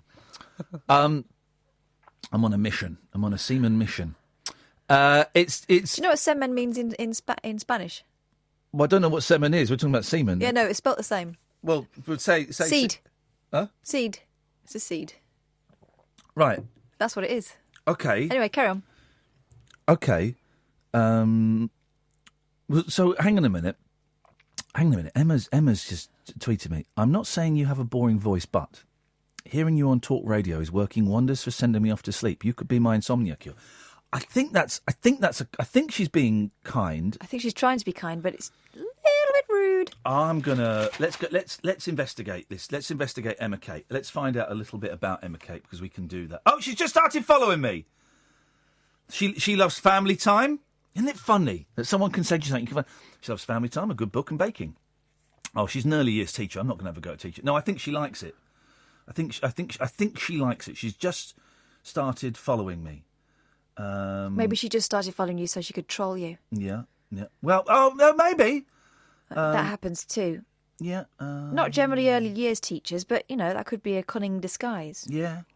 You've got to respect the teachers. Yeah. You've got. Well, not all of them. No, not the shonky ones, obviously, but most teachers are good people. And they went into it for the right reasons. The default position is respect. Yeah. Until demanded otherwise. Emma Kate, I'm assuming Kate isn't your surname. That would be strange. What do we call you, Miss? What do we call her, Miss Kate? We'll call you Miss Kate until. Oh, hang on a minute. She's a writer as well. Is there a name?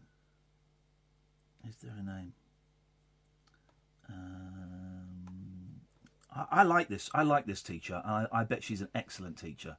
And she's my favourite teacher. Although if she's teaching little kids tomorrow, she's going to be very cranky if she doesn't go to sleep soon. She's got insomnia. She's saying she's got insomnia. This is a sick woman who's desperate for our help. That's like shadows coming.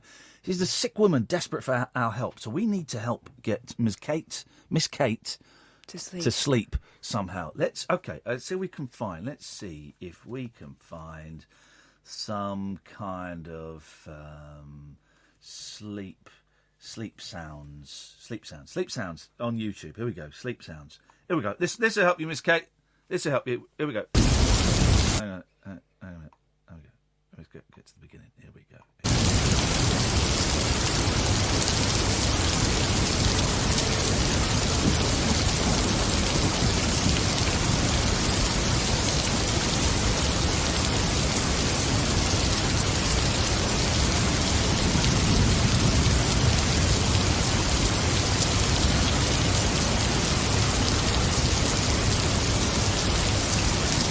That should do it. She might need a wee now. That should send her off. Let's go to High Wycombe, home of the hits. High Wycombe. Gary. Chairs is what High Wycombe is famous for. Is it really? Yeah, furniture. Oh, Gary, have you got a chair? I've got chairs. Yeah. Told you. Well, there you go. Bang on. Bang on. Yeah. What you got for us, Gary? Cheers. Is Catherine there? Yeah. That was me talking. Hello, Catherine. Hello, Gary. Do you want her to go, or do you want to talk to her? Well, talk to her, yeah. Okay, fine. Okay. Hello, Catherine, how are you? I'm all right. What's on your mind, Gary? Nothing's on my mind. I was just about to go back upstairs to bed, but I switched on the radio as I was brushing my teeth. Yeah. And I heard two things. Number one, how often do you change your sheets? Oh, no. Oh, Gary! Come on, mate. Let's have it. Hang on. I was talking to Catherine. Yeah, please pipe down. This is between. I'm so sorry, sir. This is between us two. I like this guy. And number two, you're talking about teachers. Yes. Why is that? Why are you talking about teachers? Does there have to be a reason? No, it doesn't have to be. Well, there's a reason, because my wife is called Catherine and she's a teacher. Oh. Okay. So I was wondering why you were talking about teachers. We're talking about teachers because Ian's just been followed by a woman on Twitter and it turns out she's a teacher. I heard that, yeah. So. Well, then why are you asking me why?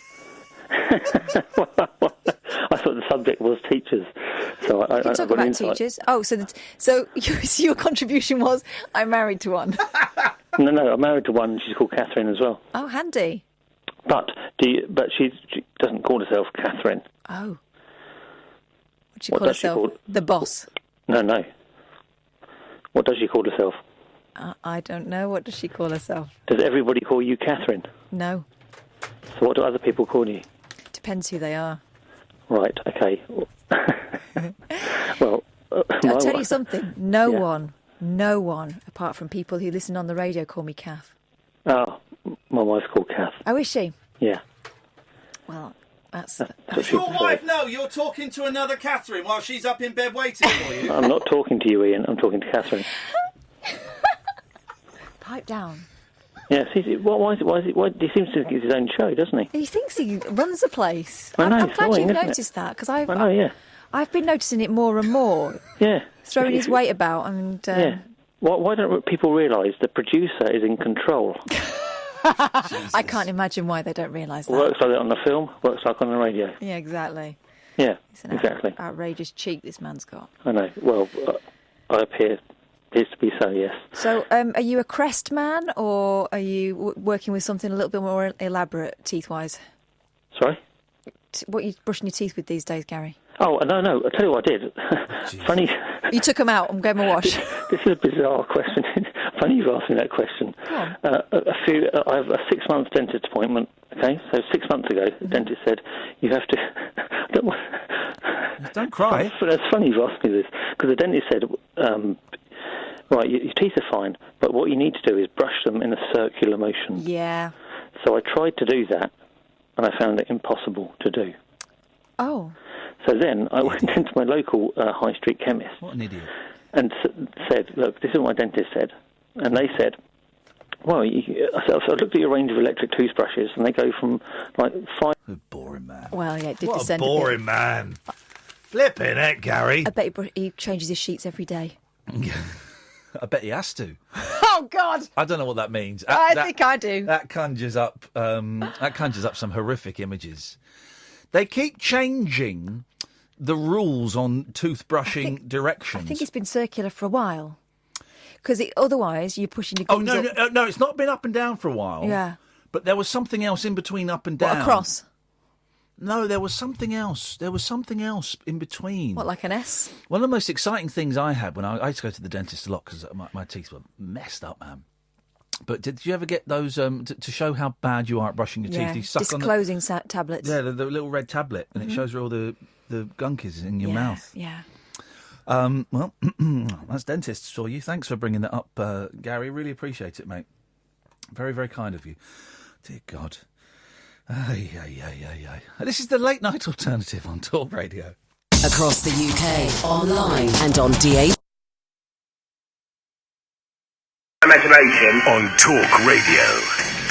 03444991000. So we're talking about monkeys. No, we're not. We're talking about chimpanzees. They are monkeys. Who cares? No, they're not. No, No, they're not. who No, they're cares? not. No, they're not. No, they're not. Don't do me that. Who cares? They're monkeys, right? No, they've got no tails. They're apes. I couldn't give a shit. They're monkeys. They're monkeys. If it looks like a monkey, it walks like a monkey, it's a monkey. They're all Unless monkeys. it's a chimp. Gorillas are monkeys. Orangutans are monkeys. Apes they're all monkeys. You know what you've just done? They're all monkeys. You've blown your chance of replacing Attenborough when he eventually pops his clogs. He's going to be around forever. I'll get rid of that bloke. You know we cursed the other day? Dharma. Yeah? No, Nielsen. Thank you. Chimps put most people to shame. Researchers collected swabs from 41 nests in Tanzania. They had a much greater variety of bugs than human beds, to be expected in African jungles, but the US study found no more than a handful of fleas and lice. And the nests were far less likely to harbour bacteria left by the occupants' own bodies than our beds. Team leader Megan Thomas said, "We found almost none of those microbes in the chimpanzee's nest, which was a little surprising.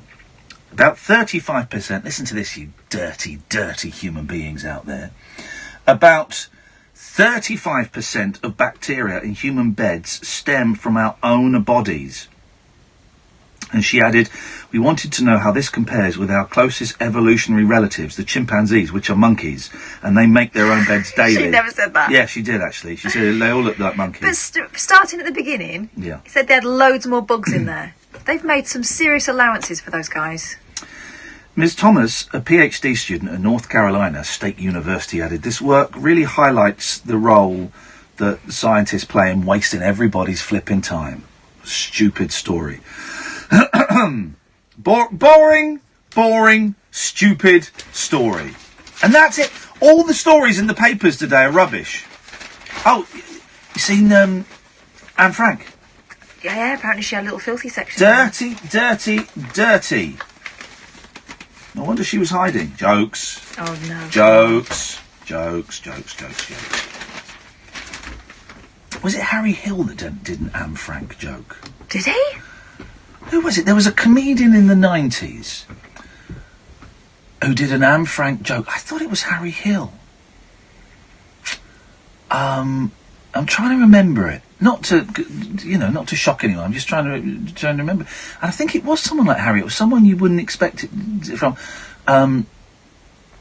What was it? So it was something along the lines of, and someone listening to this will know it better.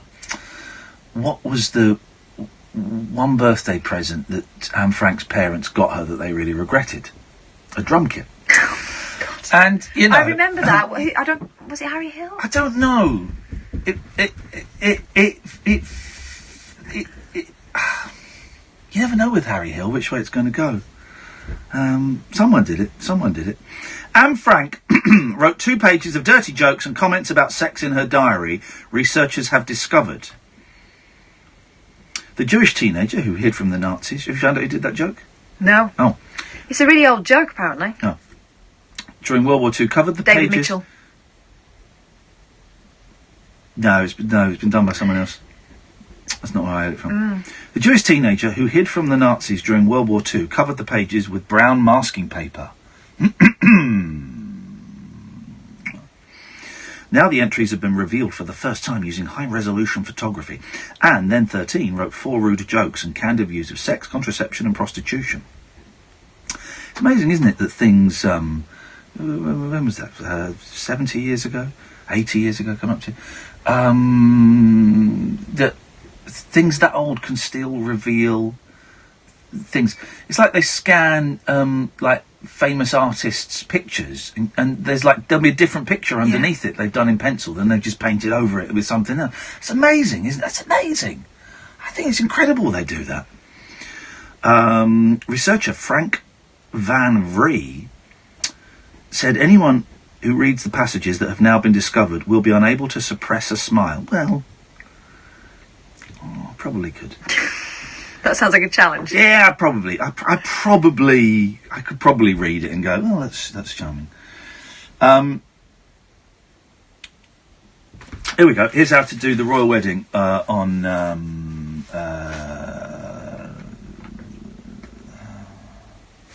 on a second. The royal wedding, of course, this Saturday. not in London. Kadir, who's supposed to be one of the security men to it. Flipping it. And also, I don't think they're just going to be, like, hiring out casual labour as security. You've done a bit of bouncing? Yeah. I've got a job for you. Yeah, I don't think it works quite like that, mate. I think you've been sold a pup there. Unless he's a marshal. But even then, why in London? It's set to be one of the biggest events of the year. But you do not need to be royally minted to celebrate the royal wedding. I'm going to be at a retro video games event in Birmingham, Walsall.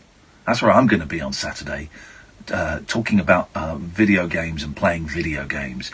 And then and I'm staying there overnight because it's 2 days. And everyone, Paul Davis, who's contributed to this show occasionally, is kind of the one that's invited me. And then he sent me an email, and he should know better, saying, well, in the evening we're all going to go out for a meal and stuff. So I'm just thinking... Enjoy yourselves. I was thinking, I don't want to do that. Or can I not just sit in my hotel room and read a book? And there'll be nice people, you know, isn't it, Mr. Biffo, and all these nice people going.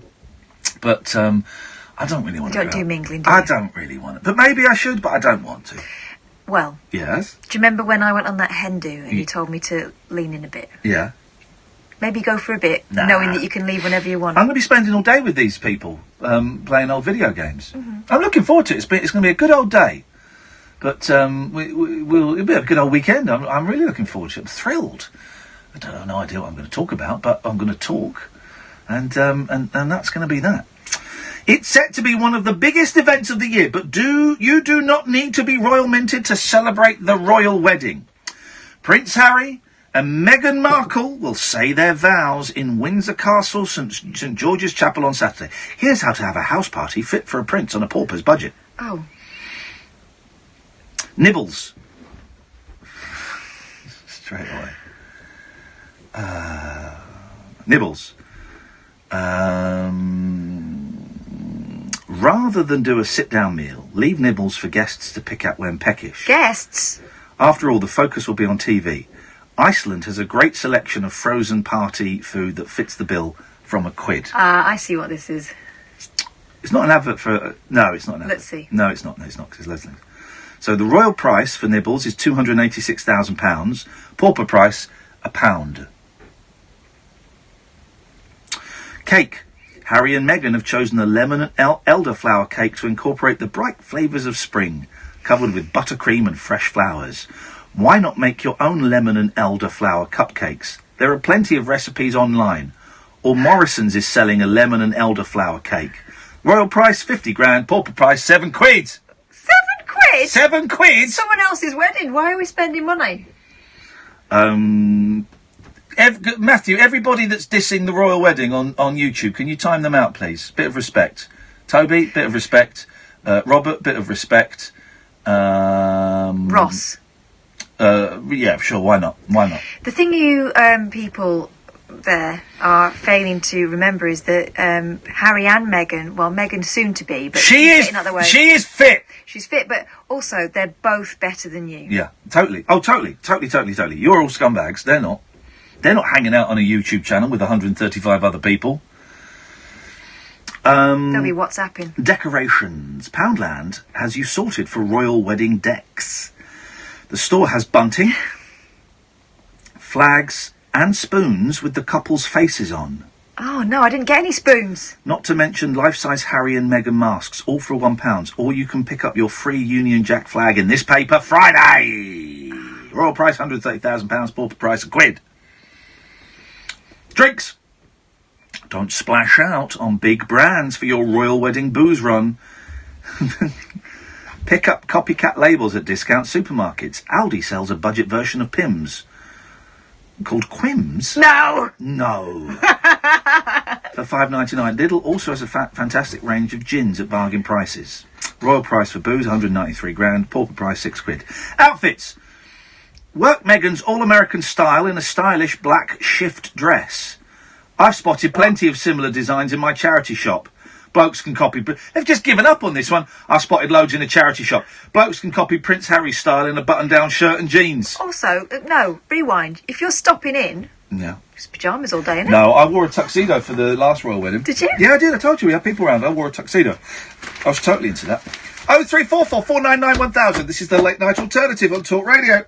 Across the UK, online and on DAB. We are Talk Radio. Give it some lip. Rich List Profiles on Talk Radio with the Sunday Times Rich List, the definitive guide to the UK's 1,000 richest people. It all starts in the Sunday Times. Case study, Brewdog. Frustrated by the industrially brewed ales that dominated the national beer market, Brewdog was conceived, crafted and commissioned in 2007 by 24-year-old Fraserburgh entrepreneurs James Watt and Martin Dickey. Filling bottles by hand and selling product from the back of a van, it took 3 exhaustive years and a solid word-of-mouth reputation before the first Brewdog bar opened in nearby Aberdeen. Through a groundbreaking combination of crowdfunding and hipster chic, by 2018 the company had become both international prime mover and rapidly expanding unlisted PLC, hitting the Sunday Times Fast Track 100 for a record 6th year in a row. Rich List Profiles on Talk Radio with the Sunday Times Rich List, the definitive guide to the UK's super rich. Subscribe to award-winning journalism at thetimes.co.uk. OK, children, settle down. Thank you for bringing your pets in for Bring Your Pet to School Day. Megan, who is this delightful little ball of fur? It's Trico, my guinea pig, miss. Adorable. And Alfie, who's this? It's Ronaldo, my rabbit, miss. What a darling. And what's in the wooden crate, Poppy? Fluffy. That's a very strong lock. This way, children. With a Land Rover Discovery, adventure can take you, well, anywhere. Never stop discovering. Search Land Rover Discovery. Land Rover, above and beyond. With the World Cup almost here, Red Driving School wants you. Red has just won the National Driving School Award 2018, and we're offering a special deal to join our team. There's never been a better time to pull on your instructing boots, as demand for driving lessons is rising. Instructor earnings are increasing. It's an open goal. Imagine first-rate training and support through to full qualification. Then work the hours you want, when you want. Come on, there's room on the Red team sheet for you. For details, visit reddrivingschool.com. Cast your mind back and think. Were you ever contacted out of the blue for a pension review? Were you advised to move your work or personal pension into a SIP, self-invested personal pension? Yes, I was. You could be due thousands if you were missold. Money Redress are trusted claim specialists in pension and investment mis-selling. They'll manage the whole claim for you on a no payout, no fee basis, so you can't lose. Text WIN to 85077. He's the righteous reporter who's got his finger on the pulse of UK politics. They should be scrutinised more closely. The Week with John Nicholson on Talk Radio. Sunday afternoon from 4. Join the stout speaker with the Triple Lock Manifesto to bring you the week's big stories from Westminster, as I said to Tony. Journeying across the week's political landscape, debating all the pressing issues. I'll be presiding over fast-paced political debate. From budget cuts to Brexit, or ballots to backbenchers. All from this heavily reinforced radio dispatch box.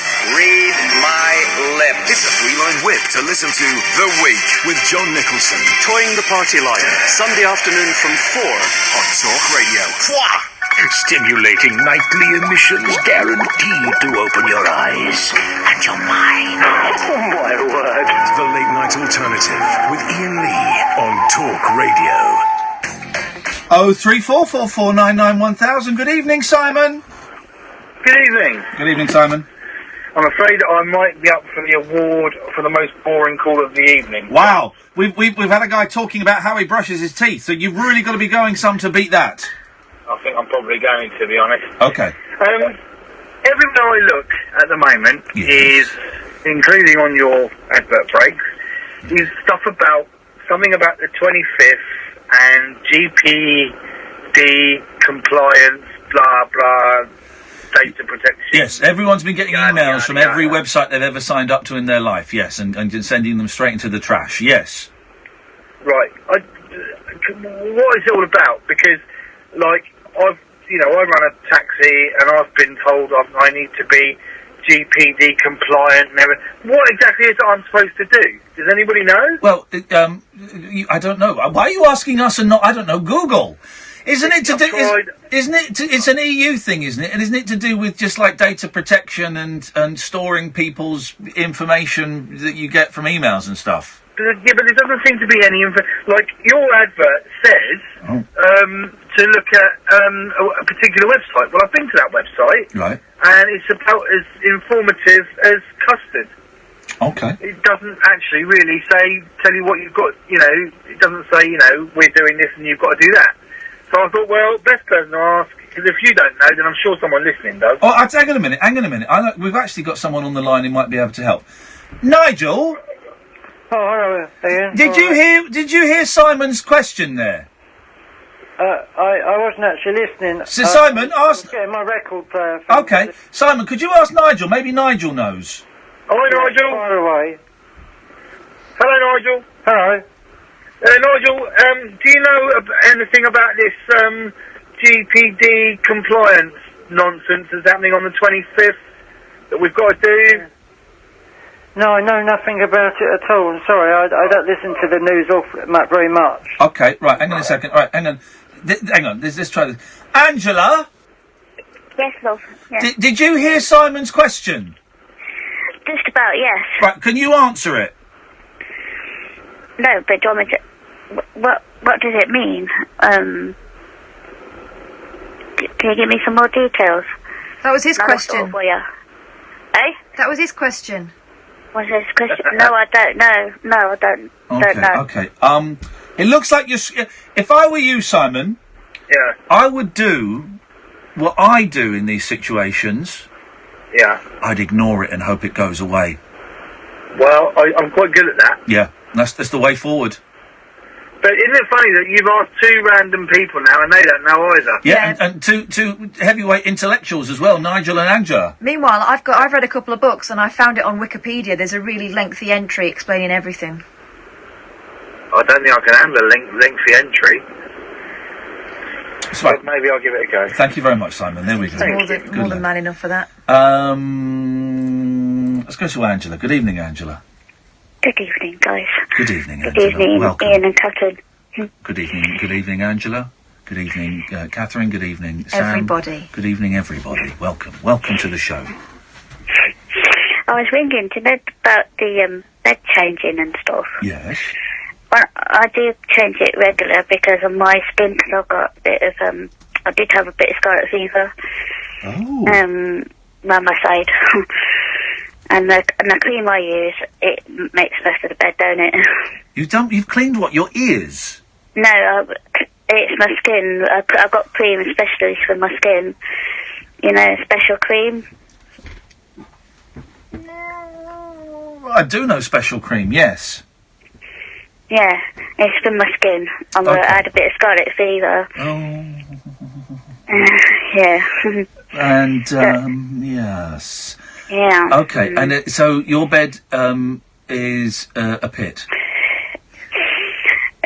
Not a pit. I just change it a few times a day so it don't get up, you know. A few times a day? Yeah. A few times a day? Yeah. Yeah. You but change if the back sheets a few times a day? Yeah, because I didn't want it to get any worse than it, you know, because I thought, So do you take them off and then wash them? Yeah. What temperature do you wash your sheets at? 60. You should do a 90. Got to do sheets and towels should be at 90. Got to be a boil wash. Got to be a boil wash. I normally do. I'm just a bit distressed about it. It's got to be a boil wash. If you're changing your sheets that often, Angela, I'd be tempted to get one of them paper rolls like they use at the doctors. Yeah. Just whack that down and rip it off when you finish. That's a good idea. But I'm nearly over the worst now anyway. It's clearing up now. But so you are changing your sheets a few times a day. That's incredible. Absolutely incredible. Wowzers. But I'll be back to normal next week because my skin's actually cleared up near enough. Yeah. But I've been really quite poorly with it. I've been sleeping a lot as well with it. So I don't even know what scarlet fever is. It can be a mixture of all sorts, and it was really angry. And I went to the doctor's, it was all around my side. And he said, I haven't seen that on you before, he said. No. Here, let me give you some special cream. Yeah. Yes. I heard a cat in the background. Yeah. In your background or my background? Your background. You've heard cats here before, haven't you? I'm having deja vu. Yeah. I did hear a cat. Yeah. Cat. Have you phoned up and heard a cat before? Yeah, this cat's bothering me, you know. I tell you what, I keep seeing that cat. Yep. Yeah. Oh, man. But anyway, I'm getting there. Good for you. I'm glad you're getting better. It sounds absolutely bloody awful. How do you get scarlet fever? I think it's because it's on the increase, because it was on Facebook. It was on the increase. You got it from Facebook? No, not from Facebook, but it was all about it on Facebook. Do you know, I reckon one day we'll be able to get, you know, you get viruses on computers, right? Yeah. I reckon you'll be able to catch a human virus on a computer one day, that you'll open up like an email, and then you'll have the flu or something like that. I think that's going to happen. I think it's going to happen, Angela. Yeah, I think it's going to happen. All right, Angela, thanks very much. No worries. Have a nice night when you Talk to you, bye-bye. Mate, she changes her sheets several times a day. That's at least 3 times. I make out with her, it's 5. That's a lot, man. But there is nothing better than getting into a clean bed. There's nothing better. Yes. There's nothing better. It's been such a long time. I better sort that out. Right, time Robert Smith out for talking about the royal wedding again. Insubordination. Being rude. He's calling it boring now. He gets really annoyed when he gets... Why don't I get timed out? You guys need to introduce rules here. There's a rule. Nigel! Hi, Ian. Hello, Nigel. First of all, I want to wish James Ware all the best. James Ware, about Melinda and that. Yep. So Very sad. Very sorry to hear that. Yeah, very sad. I didn't like to talk to James. I didn't really know what to say. There's no words to say, is there, really? Well, no, here's the thing. I've had a couple of texts with James, and I was going to give him a call today, and I didn't, so I might give him a little call tomorrow. I've just put something on Twitter for him. Well, okay, but if you, here's the thing: no one knows what to say when someone very close to someone dies. But you can just say, "I'm thinking of you. I'm wishing you well. I hope you're okay." You know, so that all that stuff helps. And if it's appropriate, if you're with someone, sometimes a hand on a shoulder or a little touch of the elbow, if it's appropriate. Yeah. You know, all these. I don't know James that well. It's difficult to know what to say, isn't it? Well, it is. But I don't know James very well at all. But last week when Melinda was particularly ill, I sent him a little text saying, "I'm thinking of you, big man. If we can help in any way." And when I heard that she passed, I sent him another text saying, "I'm really sorry. You know, again, if I can do anything, give us a call." And he replied, "Thanks." And that's it. Just people like to know that you're thinking of them. Right, because I've known James so long, it's worse for me. Even I felt awful. Well, hang on. I think it's probably worse for him. No, I mean it really hurts me to hear it because I've known James a long time. But again, I think it's probably worse for him. Anyway, of course it is. Yeah. Obviously. Anyway, moving on. I felt very sorry. Moving on.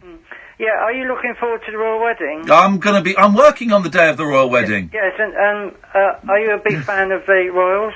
I'm going to kill them. It's going to cost an absolute fortune to do this wedding, isn't it? I'm paying for it all. Don't be silly. Anyway, can I do a song? That was a nice bit of wedding chat there, Kath. It was completely rolled over the assassination. Nice bit of wedding chat there. I hope they don't have any trouble with the bombs or anything. You know. Is that what you're going to write in their wedding card? I don't want them to be blown up. Oh God, Nigel! Even by your standards, that's incredible. Well, can I just say, on behalf of everyone, with such funny things like that's not funny. On behalf of everybody here at Talk Radio, I think we all wish that they don't have any trouble with the bombs on Saturday. Of course not. Flippin' heck, man. Well, they've got Kadir working for them about 30 miles away, so they should be all right. Yeah, it's on the box, isn't it? What? It's Anyway, on the box. yeah, do one of your songs. Like a song? Yes, please. I've got a love song, which is calm things down a bit. It's one off my CD. Of course it is. I've got some good news. I'm signing up to someone to get my stuff on iTunes, like you put my stuff on iTunes. Brilliant. So that I get half the money and you get some of it because he's helping me. Good, brilliant. I won't say who it is because it's private. But Okay. Richard Branson. this is a guy that works with film people as well, like movie stars and stuff. Quite a big, well-known person. Yeah, it's not, but okay. It is, but I'm not It's not, but okay. I mean, he's done quite a lot of things, so I've been told by his friends. Yeah, no, he hasn't. It's a fake. But anyway, let's hear. Don't give him any money, Nigel. As long as they go onto site, as long as he puts them onto iTunes, that's the main thing. Nigel. Yes. You're not giving him any money, are you? No, he doesn't want any money. It's free. If he gets some of the money from the sellings, it's free. Brilliant. Okay. Well, whoa. If he does, it's free. If I was to get all the money, he would want more money. If I, do you understand what I mean? No. How much are you paying him? No, he doesn't. He does it free if he gets some of the money of my Okay, he's taking a percentage. Fine. Yeah. Do you know what? I don't care. It doesn't really matter. You're an adult. Get them onto all right. iTunes. Okay, you've got 2 minutes now, so let's hear your song. Here we go.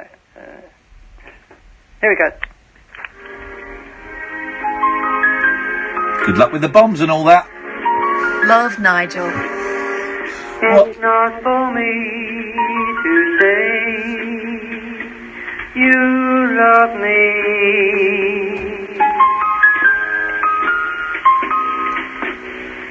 It's not for me to say you always care. It's the remix. The Robo-Nige. Oh, but here for the moment I can hold you fast. Toby says, what an incredible backing band he has with him tonight. And dream that love will last. Oh, jeez. As far as I can see, this is heaven.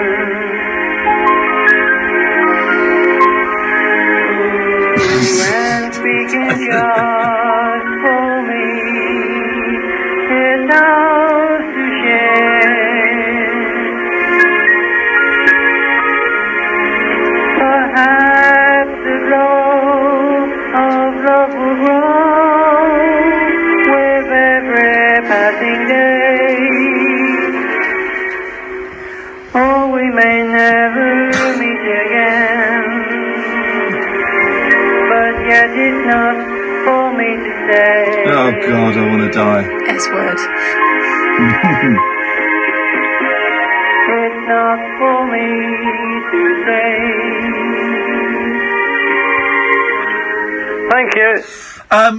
Archie says, I don't think the bombers will bother now. Nigel's rumbled them. Nigel, we do a feature, right? Yes. Called Yes Word or S Word. Okay? Yes. And the S word is SH1T. And what we do is we play a song, and people phone up during the song, and they say, yes, it's going to be a hit, or no, it's a piece of Right. Would you like to do a song for us? For that? Will that one do? Or Well, you need another song. Well, what we can do is we can do it after midnight if you fancy. When we come back after. Yeah, but it's the neighbours. I don't want to. Well, I have to be quiet because of the neighbours. You can do it quietly. But you just. Yeah. What do you want? No, I can't really. I can't really sing live, but I can put another recording. We can put another recording on. Should we do that after midnight? Yes, I've got something on the other. Does it have to be a song then? It's got to be. Well, it's got to be you singing. And it can't be an organ play. Me playing the organ or anything like that. Do you know what? It could be. It could be that actually. Yeah. An organ tune. It could be whatever. You go away and find something. We'll come back up. I'll leave it. I'll look through here. I might have another song on here. Nigel, stay there. Stay there. We'll come to you in a bit. We'll be playing Yes Word or S Word with Nigel. You know how it works. I'll explain it in case you don't after the news. This is Talk Radio. Talk Radio. 24-hour radio debate and entertainment. Talk Radio. We'll get you talking.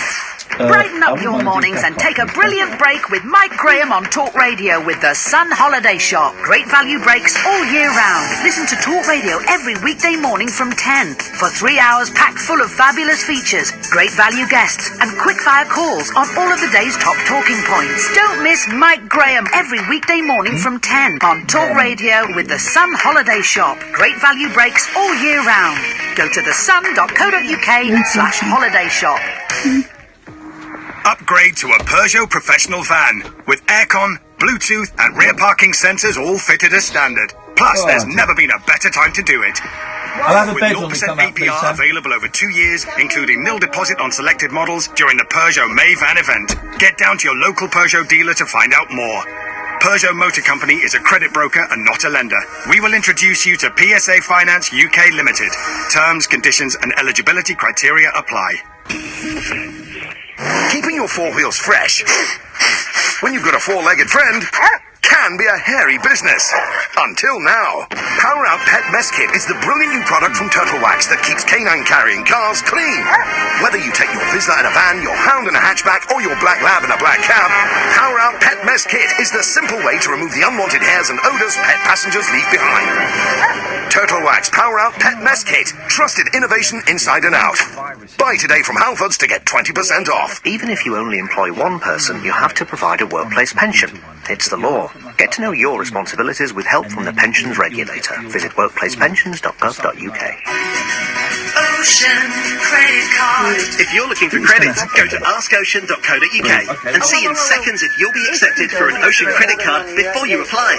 Checking doesn't affect your credit rating, and with a credit limit of up to £1,500, it's a no-brainer. Go to askocean.co.uk right now and get an answer in seconds. 39.9% APR representative variable. Intelligent Lending Limited is a credit broker. Capital One is the exclusive lender.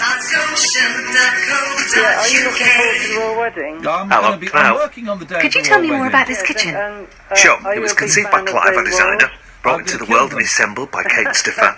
The worktops were lovingly nurtured by Dan. There are 197 pieces of wood, 82 joints, 510 scraps. Okay. Can I do a song? At Red, we not only design, make and install our kitchens, we put our heart and soul into them. Visit us now for our 60% off multi-buy offer when you buy 5 or more fully assembled units. Across the UK, online and on DAB. Talk Radio, on the hour news headlines.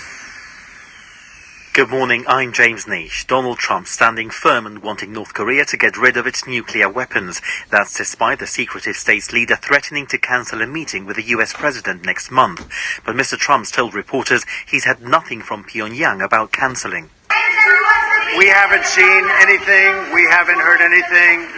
We will see what happens. The government's going to cover the £400 million cost of removing potentially dangerous cladding from high-rise blocks. Theresa May made the announcement in Commons nearly a year since the bread game, Mark, is I think it's like £4.49 or something. It's called I Am Bread. Why it's taken so long. A murder investigation is underway after an 85-year-old woman was found dead at her home in East London. The pensioner was discovered by a handyman who was working at the property in Romford. Police say she suffered a hit or shit, yes word or S word, if you can call We're in, expecting please, guys. confirmation that hundreds of jobs are going at Mother Care as it closes 50 stores. The retailer is going to announce a rescue plan, which will also see it rehire the chief executive it sacked just 36 days ago. And Meghan Markle's mums arrived in the UK for the royal wedding on Saturday. More details are emerging about the event, including that Princess Charlotte will be a bridesmaid and Prince Philip a page boy. The flowers will include some grown by Royal Parks nursery manager Mike Jones. We're very, very excited to be producing some plants for this royal wedding. I believe it's the first time a Royal Parks Sci-fi shops. has Of course you're allowed to call in for hit or S word. Over the moon to be providing some plants for what is the people's wedding. And there'll be royal wedding live coverage here on Talk Radio. Your weather after a dry and cold night, a warm sunny day. Across the UK, online and on DAB. He has made a covenant with the night, and with the darkness he is in agreement. Uncut after-hours conversation for the up-all-night generation. The Late Night Alternative with Iain Lee on Talk Radio. We'll get you talking.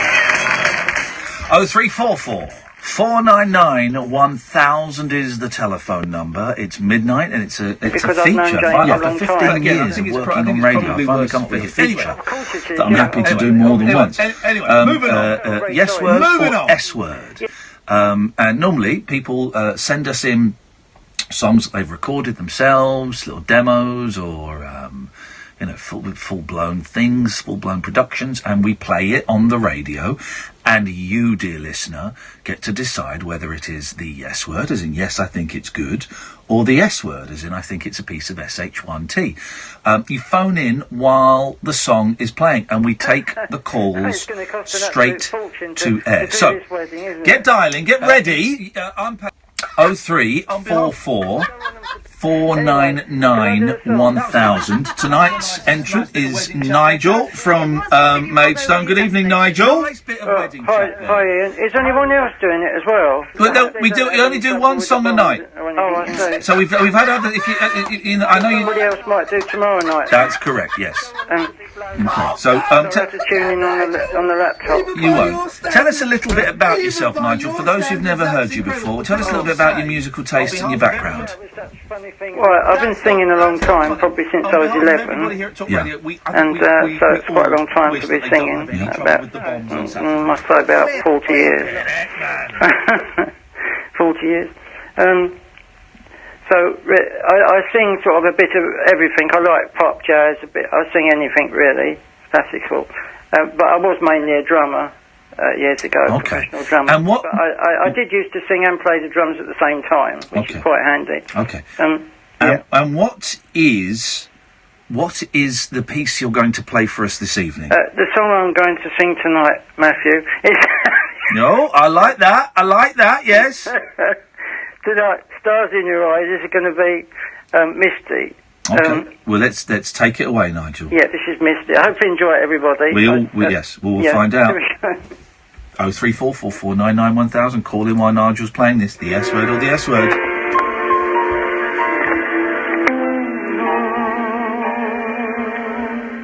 Look at me.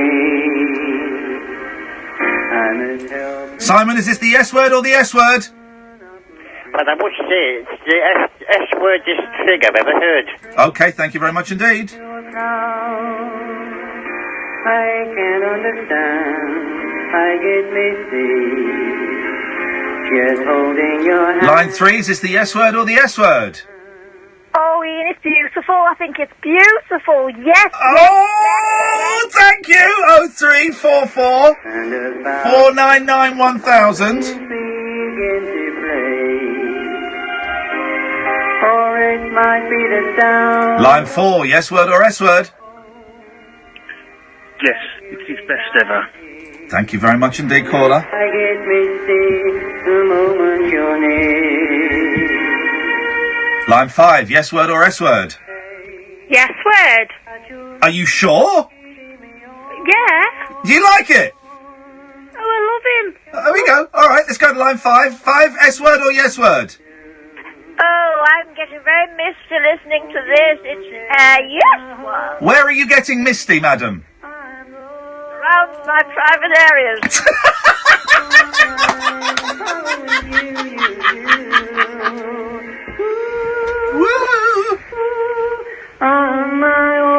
0344 499 1000.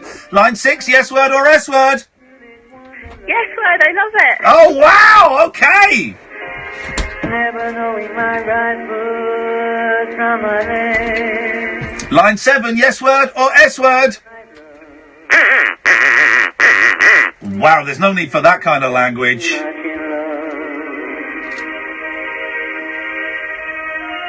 You can say. Line 8, yes word or S word? I'll give it 5. Out of what? Oh, it's gone? Okay, fair enough. Line 9, yes word or S word? Yes word or S word, line 9? S word for Greg Smith. Okay, Greg Smith here. Getting a big shout out there. Greg Smith. Line 10, yes word or S word? It's like a steaming log that won't go down the toilet. He plays it that many times, the song. It's all the time the same song, Misty. It's the S. Thank you very much. Let's go to line 10, yes word or S word? Hello? Hello, Mrs. Doubtfire. Is it the yes word or the S word? Yes word. Thank you. And line 11, yes word or S word? Come on, Nigel. Yeah. I get misty. Line 12, yes word or S word? Yes, yes, yes, yes, yes, yes, yes, yes, yes, yes, yes, yes. Thank you. Line 13, yes word or S word? It's a yes, a big, massive yes. I'm actually moved to tears. Hey! Nigel! Yes, I recognise that voice. Oh, that was the most successful one we've ever had. Oh, thank you. And people loved it. It was 95% yes. Oh, lovely. But I didn't know when to stop. Well, you did, but Nigel, you did brilliantly. You're in the lead so far. Oh, thank you. So nobody didn't like it then? Well, yeah, a couple of people thought it was SH1T, but old-fashioned, probably. Well, but no, they thought it was shit. But most. It was about as good as I could do, really. We had one old woman who was getting horny. Mm. Yep. Okay, well, thanks for that, Nigel. Thank you for letting. There we go. I'm going to send that to social media. Wowzers. They can chew on that. Wowzers. That really was spectacular, wasn't it? That was absolutely spectacular. 03444 99 1000 is the telephone number if you want to give us a call. You're very welcome. Yes word or S word has finished. So now it's telephone calls. Have you got a murder for tonight? I can get you a murder, yeah. Yeah. Try and get a murder from like the 50s or 60s. I want. You want recent? Yeah, I want recent. See, I prefer it when they're dead and gone, so we can be horrible about them. I don't want to be trigger any relatives. You can still be horrible about. What are you talking about? Well, some of them are pretty ghastly, and I don't want someone listening who goes, "Oh, God, that was my Auntie Clara." Oh, for goodness sakes! For 50s and 60s, we'll do one from America.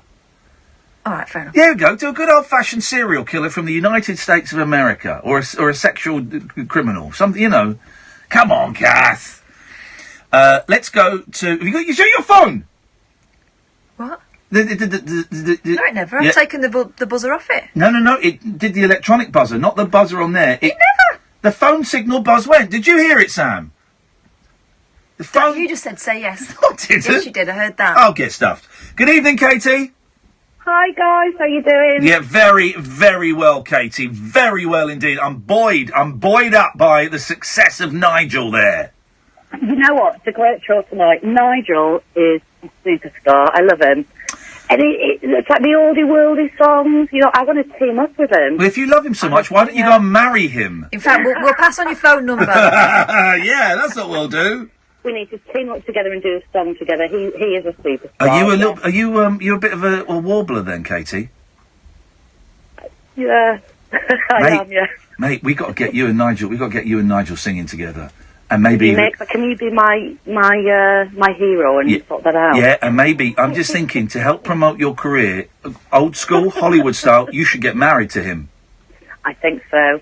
I don't know how old he is, but if he's single and in his early 40s, that'd be all right. Well, he's a bit older than that. He's a bit older than that, but he's definitely single. Hey, so the Radar figures are out. Yeah. Do we know what our show is? No. The station is up 30% this quarter. Wow. Which is good. Well, normally we get a phone call the day before to tell us what our figures were, but no one's told me. I sent the boss a text this morning. I've had an out, so I'm wondering whether he was in at all. Oh man, no. Sam says no. Sam says no. What? What? He wasn't in. Denny wasn't in. Oh, okay, right, okay. Oh well, Katie, we're gonna pass your phone number on to Nigel, and we're not going to tell you when he's going to call. And in fact, no, we're going to give your address to Nigel, and we're going to pay for his ticket. It's one way. Yeah, that's fine. That's fine. So where do you sing then, Katie? I teach singing and piano. Oh, look, here we go. That's nice. A little bit of the Lady Manilows about you. Yeah, I love it. So, you know, I'm really lucky because I love singing and I love my job. Yeah. So it's great. Can I just say one thing? I've just had a little glass of whiskey. Here we go! Katie's drunk. She's going to say something that she's going to regret in the morning. Here we go. No, I'm really not. My dad sadly passed away this time last year. Oh, mate, I'm sorry. No, it's like, thank you, that's fine. But he was an exceptional man, and I wanted to stop and just ring you guys. I rang you about 8 months ago. I think I saw you at the Rabbit Hole in Newcastle. And you and Taff, and it was brilliant. And really cheered me up. I was just trying to remember. I was just trying to remember which one was Newcastle. Although I remember. What was the Kath? Guess the thing I remembered about that venue. When we went for meat. No, the roast dinner we had. The roast dinner. You were talking about that. You said it was amazing. That roast dinner. I've trouble remembering where we was going. What was Newcastle? Newcastle was roast. Newcastle was a Sunday roast. Oh, mate, had it all. They did a cracking roast there. If you ever that, cause it was the Stand, wasn't it? Yeah. Even if you're not going to go and see a show, right, yeah. go and have a roast there, man. It was incredible. So good. But where was that place around the corner where we went for like a barbecue thing and they gave us a load of meat on a chopping board? Oh, there was like a barbecue place. Yeah. Ooh, I like Newcastle. Are you free July the 28th, Catherine? Just bear with us. Bear with us, caller. What day is that? That is, July the 28th is a Saturday. Yeah, probably. Yeah? Do you want to do a rabbit hole in Manchester again? I go on then. Yeah? Okay, so we are live in Manchester. We're booking a funeral ring. We'll be at the 3 Minute Theatre in Manchester on the 28th of July. Tickets aren't on sale yet because I've not replied back to the gentleman saying we will take that date, but that's going to happen. Thank you, Katie. You reminded me of that. There's a place in Castle where I'm living at the moment, and it's called the Witham Hall. We've just had Phil Jupiter's there. We had loads and loads of comedians going and all sorts. Maybe think about coming to Barney Castle. It'd be brilliant. Well, is it big though? Because we couldn't even draw 30 people to the Stand. Oh, no, you'd have loads of people there. What, is it in Newcastle? No, it's in Barney Castle, which is kind of in the Dales. It's just outside of Darlington. Okay. Well, all right. So send me an email with it, and I'll have a little look. Oh, brilliant! All right, thanks, guys. Was the Stand pre? Yeah, it was. Wasn't it? Pre-jungle. Well, let's see. Oh, it was pre-jungle. Yeah. It was. But the reason we were doing the shows was to find out where we had an audience and where we didn't have an audience. And the people that came to Newcastle were great. They were staunch. They were like Katie. They were brilliant. But it was small numbers. But it was still worth doing. Tell you what I really loved about that whole thing. Yeah. Apart from the show. Yeah. I love Newcastle, but I loved it when we went to Tynemouth. We went to the beach. Oh, that was a beautiful day. There's like a little phaeton, wasn't there? Yeah, it was just wonderful. We had, I completely didn't expect and did you see Tynemouth Priory as well? No. Up on the hill. On the cliffs. Yeah, we looked up and saw that. We were sitting in a little cove. Gorgeous. It was great. And people don't think that of the northeast, that it's got some cracking beaches. We had oysters for the first time. Yeah. They were bloody awful. Have you had oysters, Katie?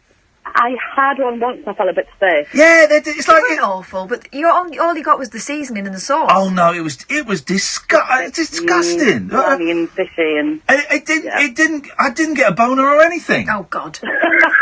I think that's a con. It takes a few hours to see in, apparently. I was on that beach slapping away for ages. Oh, for God's sake. I think it's a con. They always say that about things, that it takes, they're an acquired taste. They'll say, oh, yeah, but it's... stuff they can't shift. Yeah, exactly. Yeah. Do you like caviar? I mean, I've just tried lumpfish roll. I've never had caviar, no. I think I have. I'm gonna eat it off your body, Katie. Please do, anytime. God, that would be disgusting, wouldn't it? Fish eggs. I've said this before, I've never got the food sex combination. I can't think of it. The whipped cream, because you put whipped cream. Donuts. You put whipped cream. You put that spray can cream on your hand. Yeah. Within about 2 minutes, it smells off. It smells off. So you put that on your fanny or your peanuts. Yeah, hello, Katie. Ian, yes. Listen. Did you hear that? Are you just spraying some cream on your? Yeah, I just popped them in the fridge. Right, go away. You're a dirty woman, Katie. Thank you for calling. Dirty woman. She just sprayed some cream on her. I'm assuming so, yeah, because she was still talking. It wasn't in the mouth, was it? Oh, Katie, naughty lady. Well, it turns out that I'm being told by everyone on Twitter that Talk Radio is over 300,000 listeners for the first time. 317,000. Well, that's all down to me. No, because I'm the only one that's plugged this bloody station, aren't I? I ate a pig's vagina and got bullied by some arseholes for this radio station. I think you're due for another one. It'll be funny if everyone's gone up and we've gone down. Oh, don't. It's possible. That's good news. Well, hopefully we'll get a breakdown of the show tomorrow. 0344 499 1000. This is the late night alternative on Talk Radio. Talk Radio. Digital debate for the UK. Talk Radio. We'll get you talking. OK, that's the order. You'll deliver it tomorrow, then? No. We'll have it to you today. Yeah. What, today? Yeah, today.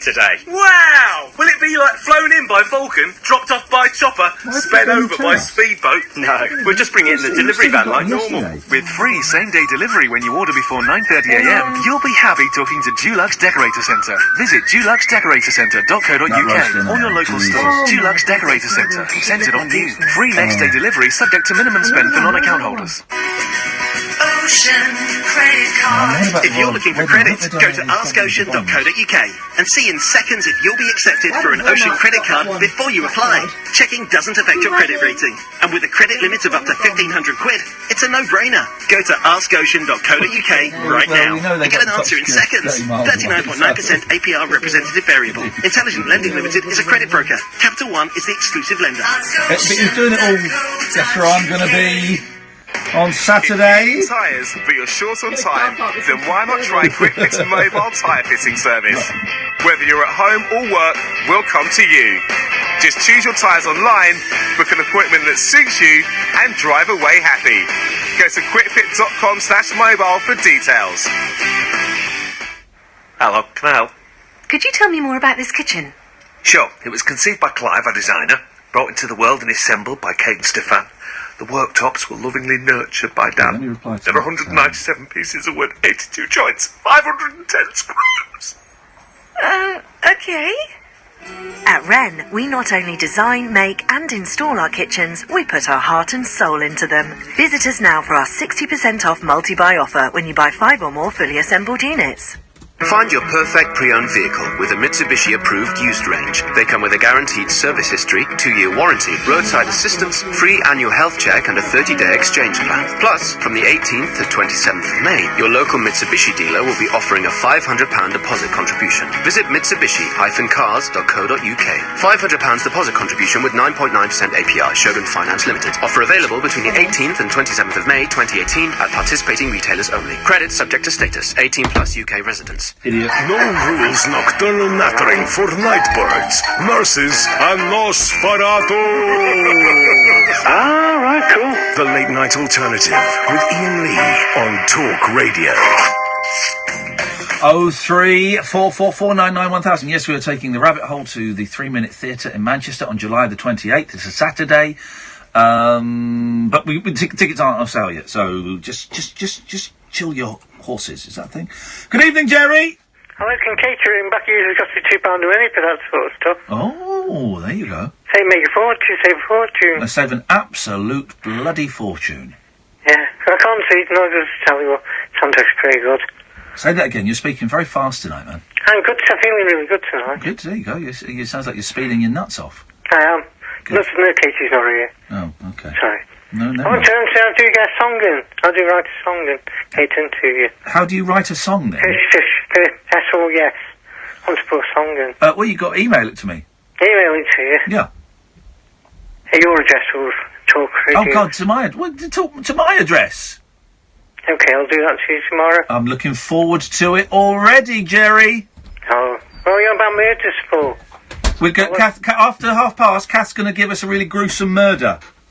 Do one murder in my hometown, 1975, if you're allowed. Okay, well, it wasn't me, if you're asking. I would have been 2. 1975. I would have been 1 and 2. Yeah, I was 4. He's playing in the park in the middle. He kept killed down a drain. He kept what? I'm struggling to understand something. He did what down a drain? Kept killed down a drain. Big underground drain. He kept. He did what down a drain? He kidnapped a girl. He kidnapped a girl. Took her down a drain. Took her down a drain. Held her for ransom. Yeah. Never knew that she followed. She was pushed. He never got the ransom. Oh. He got caught because he went back to Brooklyn post offices. Yeah. He killed 3 postmasters. Yeah. It's really interesting. He killed 3 postmasters, but he kept. She slipped, or Fowler was pushed, strangled, and a few months later down the ring. Well, I'm going to be honest. Kath tells him better, but yes, it's And he caught him and got neuron disease and couldn't believe it. Now he's dead. So. And that person turned out to be you.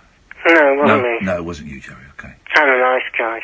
Well, you say that, and we all think you're a nice guy because you've got Parkinson's. But I bet deep down you've got some dark thoughts. Yeah, Darth was Katie, where is she with the spin squid cream round? All right, we're going to get... That's enough. Let's leave it. Thank you very much, Jay. Let's go to Alaska. Gina! Hi. Hey, Gina, how you doing? I'm good. How are you? I'm very, very well, Gina. Thank you very much indeed. How is Alaska? Oh, man, it's great. Like, the snow is melting and it's getting warmer, and tomorrow's the last day of school. I'm so excited about that. And today was, graduation celebrations. It was awesome. That sounds fantastic, man. I want to be in Alaska. That's exactly where I want to be. It's exactly where I flipping want to be, I tell you that. But it ain't going to happen. Oh, well, never mind. Never mind. Oh, a lovely little giggle you've got. There it is! There, you see, I've still got it. I've still got... Gina, calm down. No, I was watching Friday, and I wanted to call about that since then. That was a really great thing that you did. What was Friday? Lacey. Oh, Lacey! The shop. I feel bad that I didn't buy her any meat. I only bought her some bacon. I should have bought some chicken or something. But I didn't buy any chicken. It was still such a great thing to do. Well, it was, I'm doing all right. If I can't buy, spend 40 quid on someone, what's the point of having it? Right? Exactly. So, I did what had to be done. But thank you, Gina, you're very kind. Well, yeah, thank you. And also, last time I called in, I wasn't able to tell you how much, how great it is that, you're bringing awareness to mental health, and it's such a big issue. And I think it's really great that you do that. Yeah, it is. I do think maybe I need to shut up a little bit about it, partly for my own sanity, because I'm nutty McNutnuts. But I do think I think people are getting bored of me talking about it. I don't know, Gina. Here's the thing: I overthink things all the time, and I wish I didn't overthink things, because it would make my life a whole lot easier. But because I'm not a poster boy. I'm just a bloke. I'm just a bloke. I'm just a man with a man's courage. Yeah. What is that? Flash Gordon, isn't it? Flash Gordon. How's your head, Gina, and your soul? Good.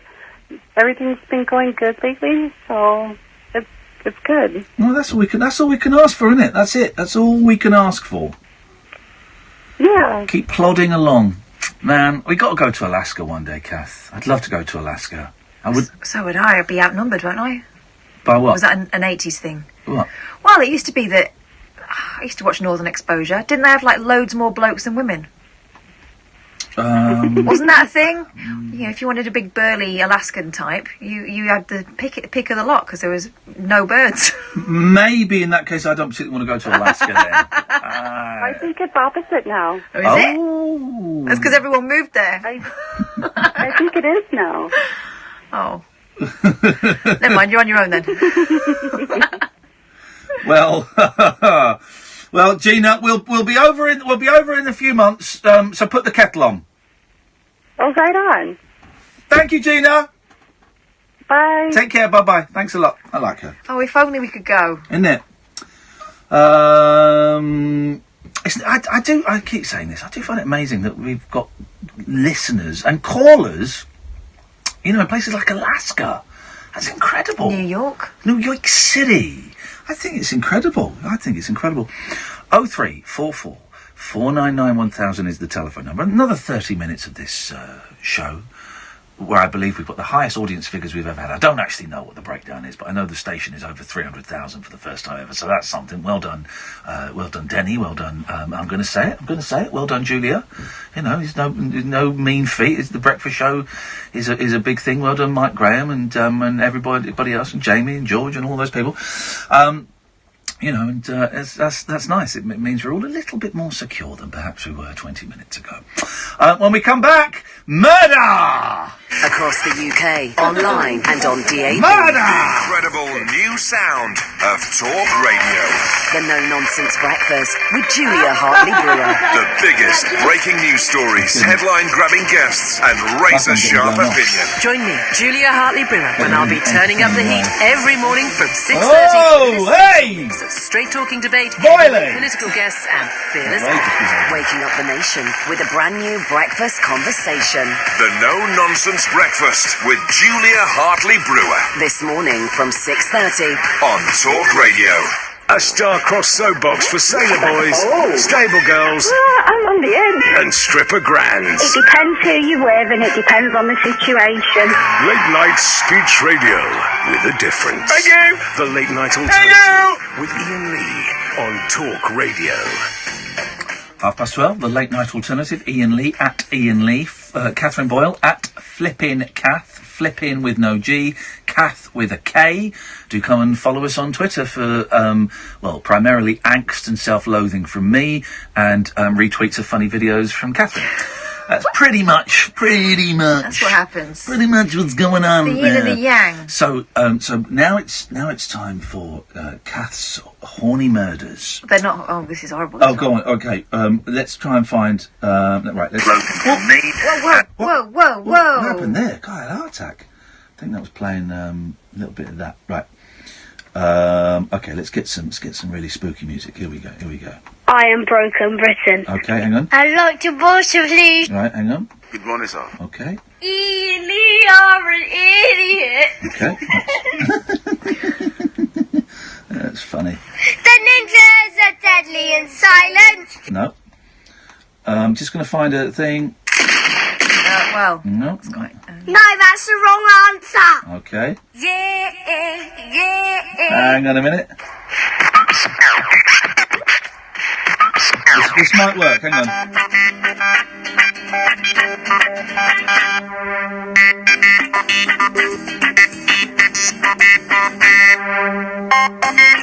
No. This might work.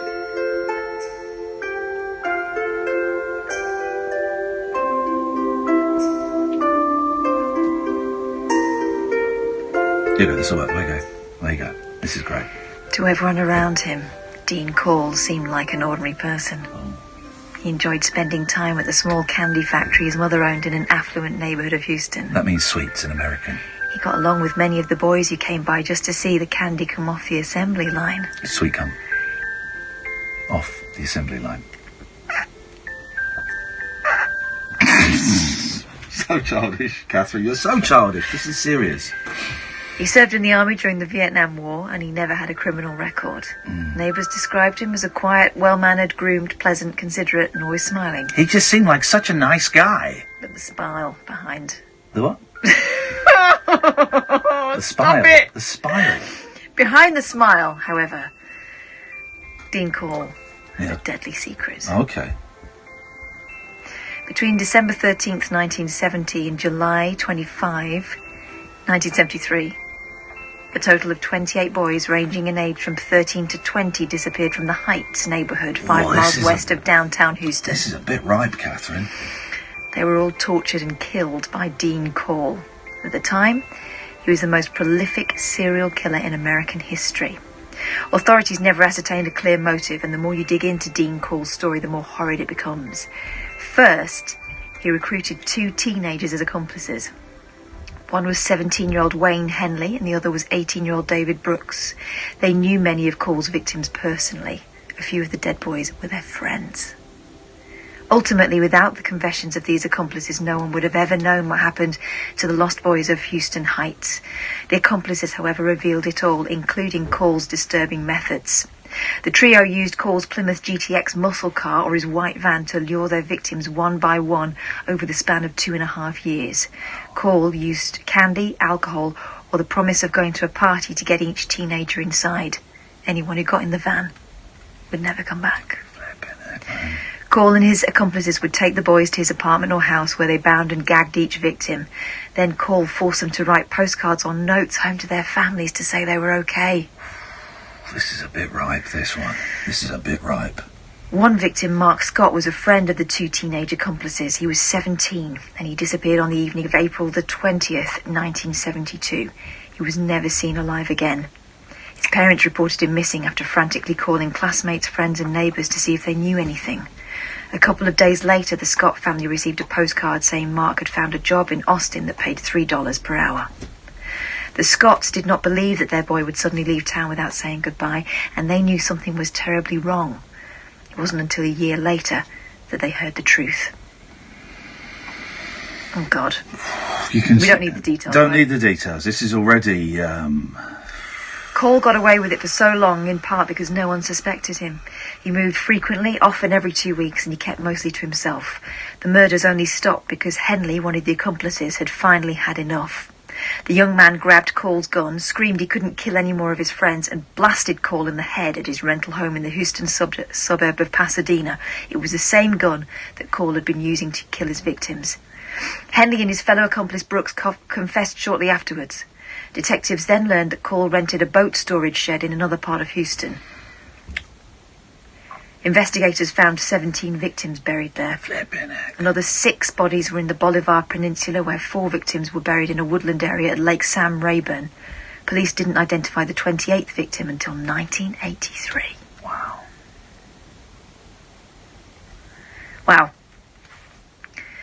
Whatever Dean Cole's motives, perhaps the strangest part of his story is that hardly anyone knows about one of the most shocking mass murders in modern American history. There are very few photos of him. He was killed before being brought to justice, and journalists called him the Candy Man or the Pied Piper because he lured kids away with candy and sweet talk. Nevertheless, his story receives little attention today. The mothers, relatives, siblings and family of the victims, however, still remember what happened. Mary Scott, who was 83 in 2011, then told one reporter that she still thinks of Mark every time she sees a teenage boy who's around his age when he disappeared. Oh dear. As for Dean Cole's accomplices, they are still in jail serving life sentences for their roles in one of the deadliest waves of serial killings in the history of the United States. That was a bit ripe, that one, Catherine. That was. And I left out the really bad bits. We'll send it to me, but that was a little bit. I really think you've crossed. That's what I said. I prefer the old-fashioned ones. This is a bit of comedy involved. I said 50s and 60s. That's 70s. That's too soon. That is too soon. You've really you've crossed a line there. I crossed a line. Yeah. I had killed 28 people. Hashtag just saying. No, I know, but what you've done is, you know. Anyway, so I'll send you the link, right? Kind of nearly. It's bad. Jesus, a bit dirty now.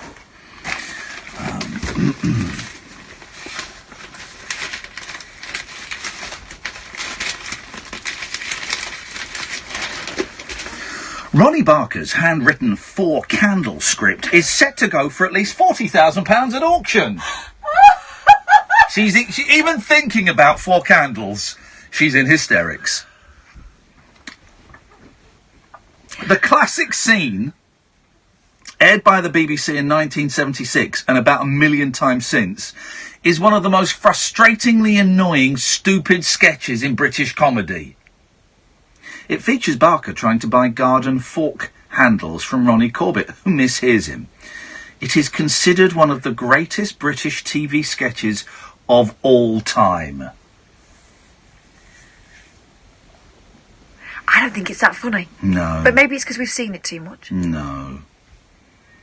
Well, hang on a minute. Let's find out. Let's. What we can do is we can listen to it. 4 candles to rise. Let's have a listen to it. God, it goes on for bloody ages. Here we go. Here we go.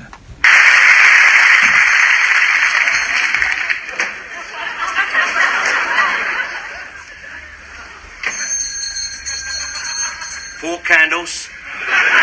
4 candles.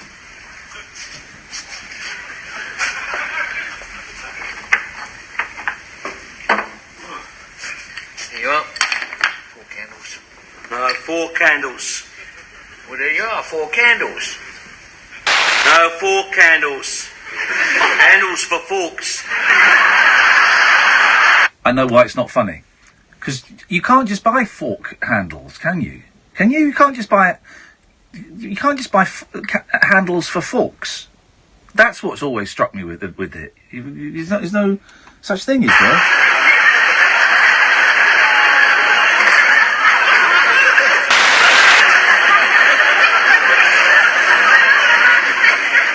Oh, maybe you can. No.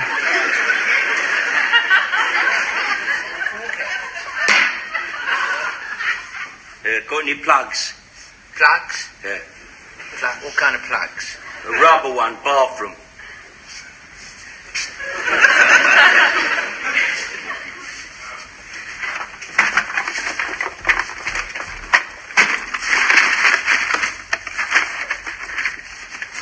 What size? 13 amp.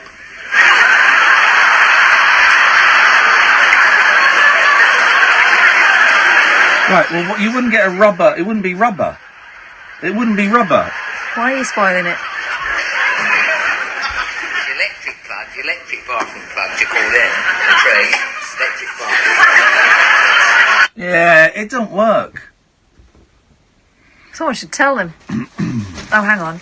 Are they both dead now? Yep. Oh. My favourite bit of the two Ronnies was, I was talking to the producer. I used to love that bit, those stories as a kid. I used to find that hilarious. The fact that he had a really big chair and he was tiny. Legs. I've sat in that chair. Have you? Yes. Dad nick it? No, he didn't nick it, but we walked past it in the props department once. I went and sat on it. Did you do the impression? I was like 8. Yeah, sure. Did you do the impression? Yeah, sure. I was talking to the producer. That was the funniest bit. The original Two Ronnies script, penned by Barker himself and officially titled Annie Finkhouse, was bought for £48,500 by the current owner in 2007 after it appeared on the Antiques Roadshow. What are you doing? What did? So, were you not listening to what I was just saying? I tuned out. Blood, let's go to an advert and while she tunes back in. Across the UK, online and on DAB. Talk Radio. For those about to talk, we salute you. Question number 91 for the Army. So you can't do a pull-up. Welcome to the club, mate. I can do squats for days, but just couldn't crack a pull-up. But no one's a full package when they arrive. So you all muck in. Your mates take you out for some extra training. Got my first pull-up in a week. They're absolute legends. The Army is recruiting now. To have your questions answered and find where you belong, search Army Jobs. Cast your mind back and think. Were you ever contacted out of the blue for a pension review? Betty, I'm in a bit of trouble with the bombs. Self-invested personal pension. Yes, I was. You could be due thousands if I'm you in were a bit of trouble mis-sold. with the bombs. Money Redress are trusted claim specialists in pension and investment mis-selling. They'll manage the whole claim for you on a no payout, no fee basis, so you can't lose. Text WIN to 85077. There are some bad words you can't say on the radio, like and. However, there's one word you can say that Jaguar find very offensive. Humdrum.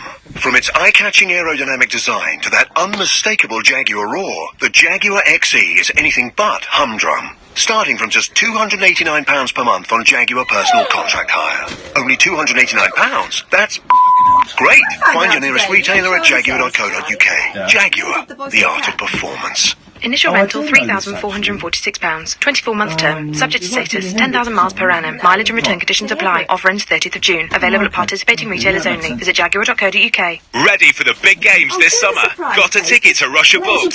Front row seats guaranteed? No, don't worry. You don't need any of that to enjoy the football. Go big with AO.com and watch all the action on a large screen 4K TV. Plus, if England reach the knockout stages, claim up to £300 back. With free next day delivery included. Get this exclusive offer now at AO.com. Let's go! Offer ends 18th of June. T's and C's apply. Tales of mystery and imagination on the radio show that does things differently. Dolly Parton, I listen to a record all day long. The Late Night Alternative with Iain Lee. I'm a nut job, but not that kind of nut job. On Talk Radio. Honest to God, it's the new Breaking Bad. Oh no! 03444991000. Here's something for you trivia fans. You know the Charlie Says cartoons? The voice of the cat was done by Kenny Everett.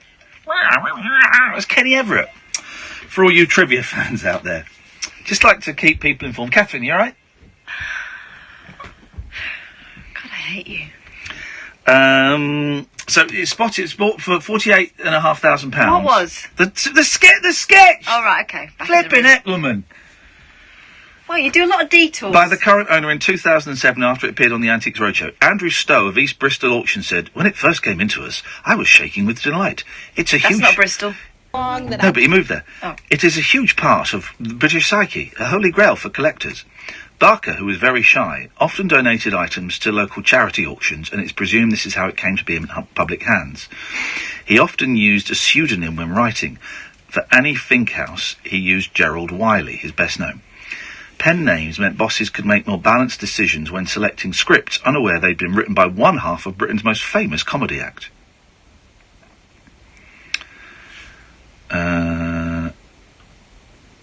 Okay, well then it goes to tell you what the sketch is, and we know what the sketch is. We know what the sketch is. It's tedious and overrated. That's what that is. Look at here.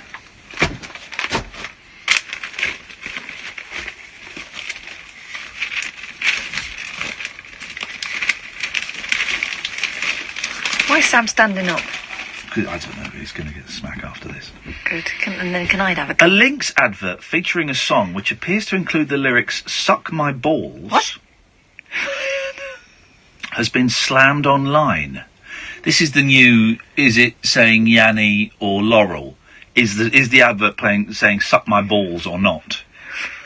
The song featured in YouTube ads for Lynx U Gold deodorant has bemused viewers. Amy Rowles said, "Can somebody please tell me what the lyrics are on the Lynx advert? I swear it just sounds like 'suck my balls' over and over." Over and over! Diederik Van Middelkoop, No. the music producer for the campaign, said, "As a parent and as a professional, I would like to reassure the public I would never intentionally place the lyrics 'suck my balls' into the song of any advert. This has also been certified by various lawyers or musicologists. I wanted to set the record straight following all the bollocks I've been getting on Twitter." No, did you put that in? No, it's in it. Beautiful. Right. What is this song then? I don't know. We've got We to need find to hear it. Type in "suck my balls." Lynx suck my balls. Let's see. No, that right. That's not. So what's the advert? Lynx U Gold advert. Lynx U Gold. Here we go. This is it. Right. Lynx. Okay. Right. So this is it. Apparently, I think. You spray. You stuck.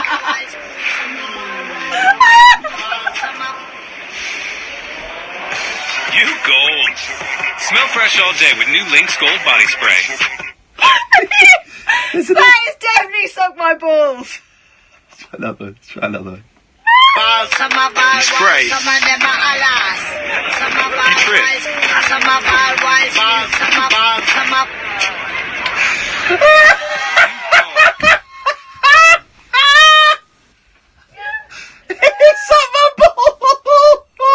My balls. Oh my god! I know we're getting in trouble for playing all these adverts, but here we go. You spray. You awkward. You gold. Smell. Wow, what a fibber he is. A spokesman for the Advertising Standards Authority said the lyrics are in fact "Summer Dema Holla, Summer Ball," and derived from the Jamaican nursery rhyme "Sucker My Balls." Chi-chi buddo. Chi-chi buddo. Oh, Chi-chi bud. No, Chi-chi is Spanish for a lady garden. Okay, well, So. here we go. Here we go. No, this isn't. What?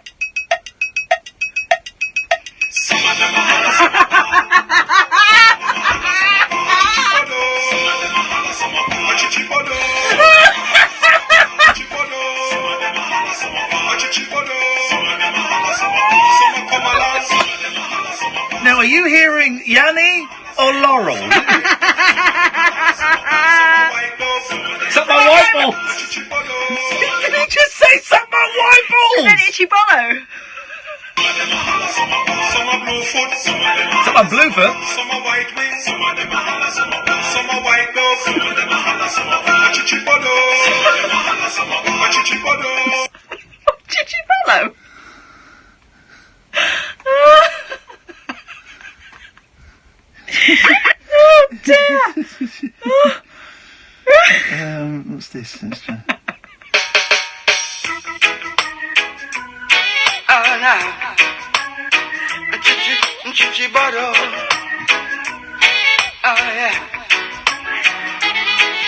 Chichibado. Some of them a holla, some a ball. Chichibado. Some of them a holla, some a ball. I think we found our new theme. But there's tune. also a very other There's lots of different versions of it. Stop. Here we go. Stop. This is the best thing ever. I'm actually going to wet myself. Yeah. Oh. Oh.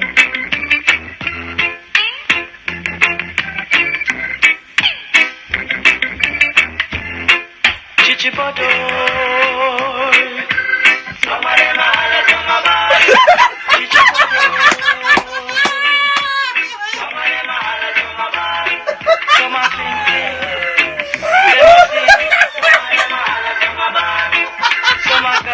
Still them a do them thing.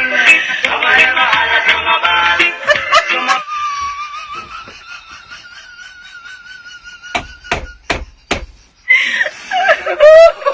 Why has everyone been playing that stupid robot saying that word when there's a song for an advert and the lyrics are "suck my balls"?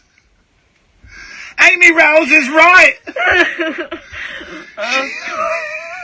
Gosh, if Nick Knowles hears that, he'd be all over it. Yeah, he's all over something at the moment. Chichibolo. I'm sure he said that. Right.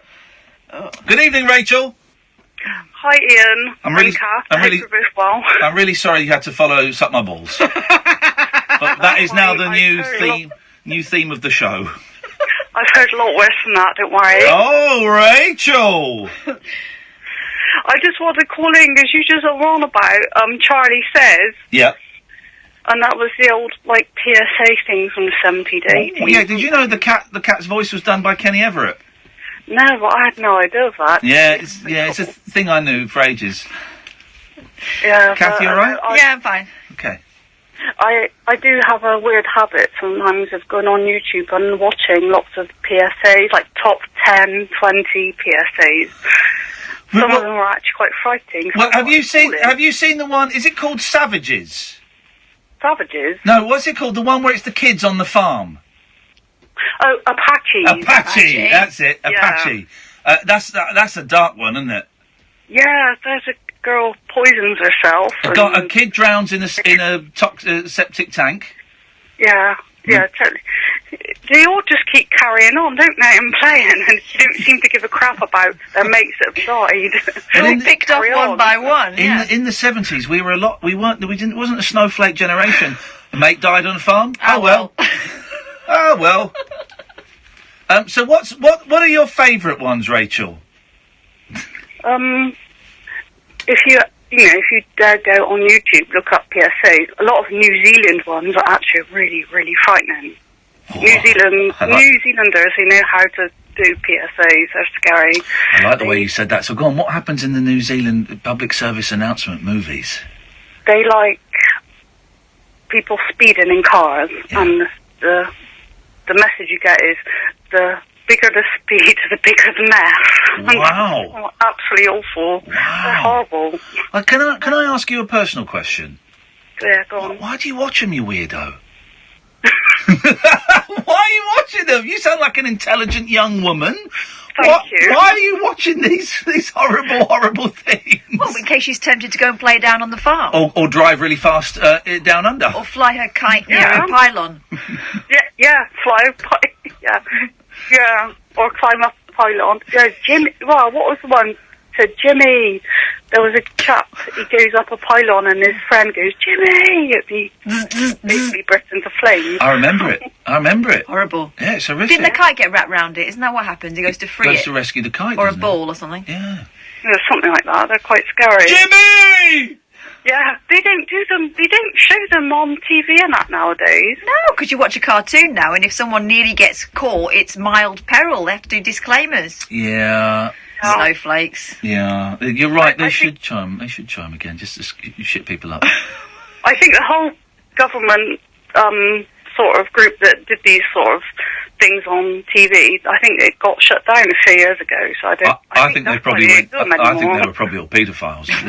There was something not right about those people. But also, those films, if I remember correctly, the Charlie Says were on in the daytime.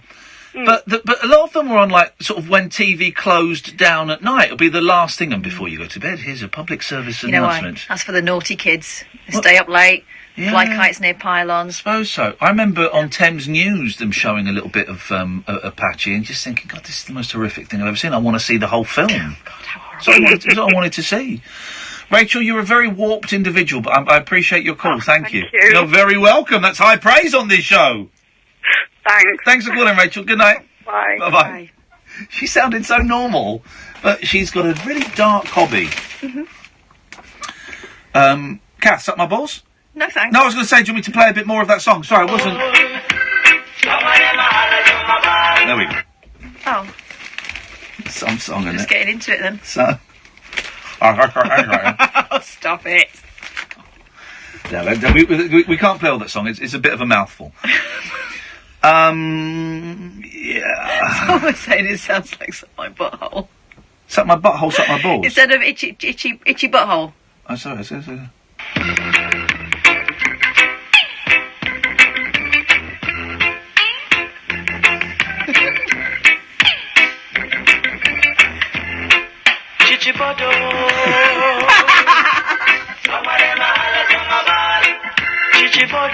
Itchy butthole.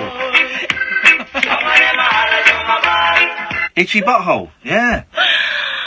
Good grief. The itchy butthole song. Oh dear. What is wrong? Yeah, we didn't even tell him about that video you found that frightened your kid today. What video is that? Oh, mate.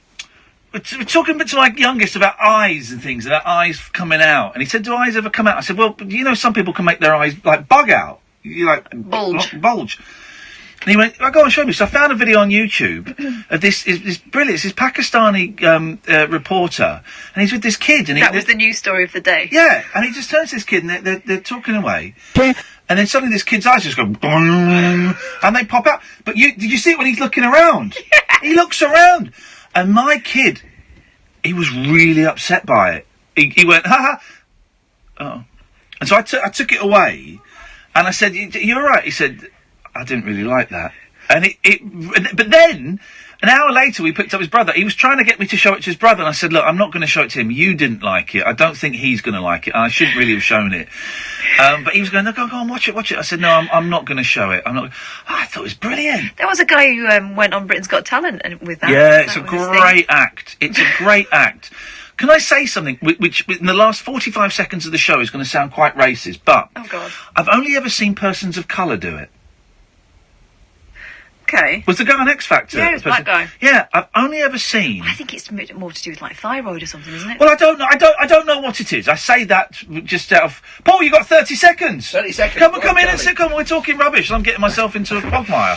Oh, really? Yeah. That's a great word. You got 20 seconds. 20 seconds, okay. We are celebrating, or commemorating, rather, the 75th anniversary of the Dam Busters raid. Yeah. It happened while we were on air, 5 minutes past 1, the very first dam came down. Wow. Also talking to the man who's having to set a new world record for the miles covered on a penny farthing I saw you tweet that. That's the kind of stuff I like. Oh, that, and the 80s began on this day in history. 1983, Michael Jackson did the moonwalk for the first time on TV. There we go, ladies and gentlemen. There's Paul Ross coming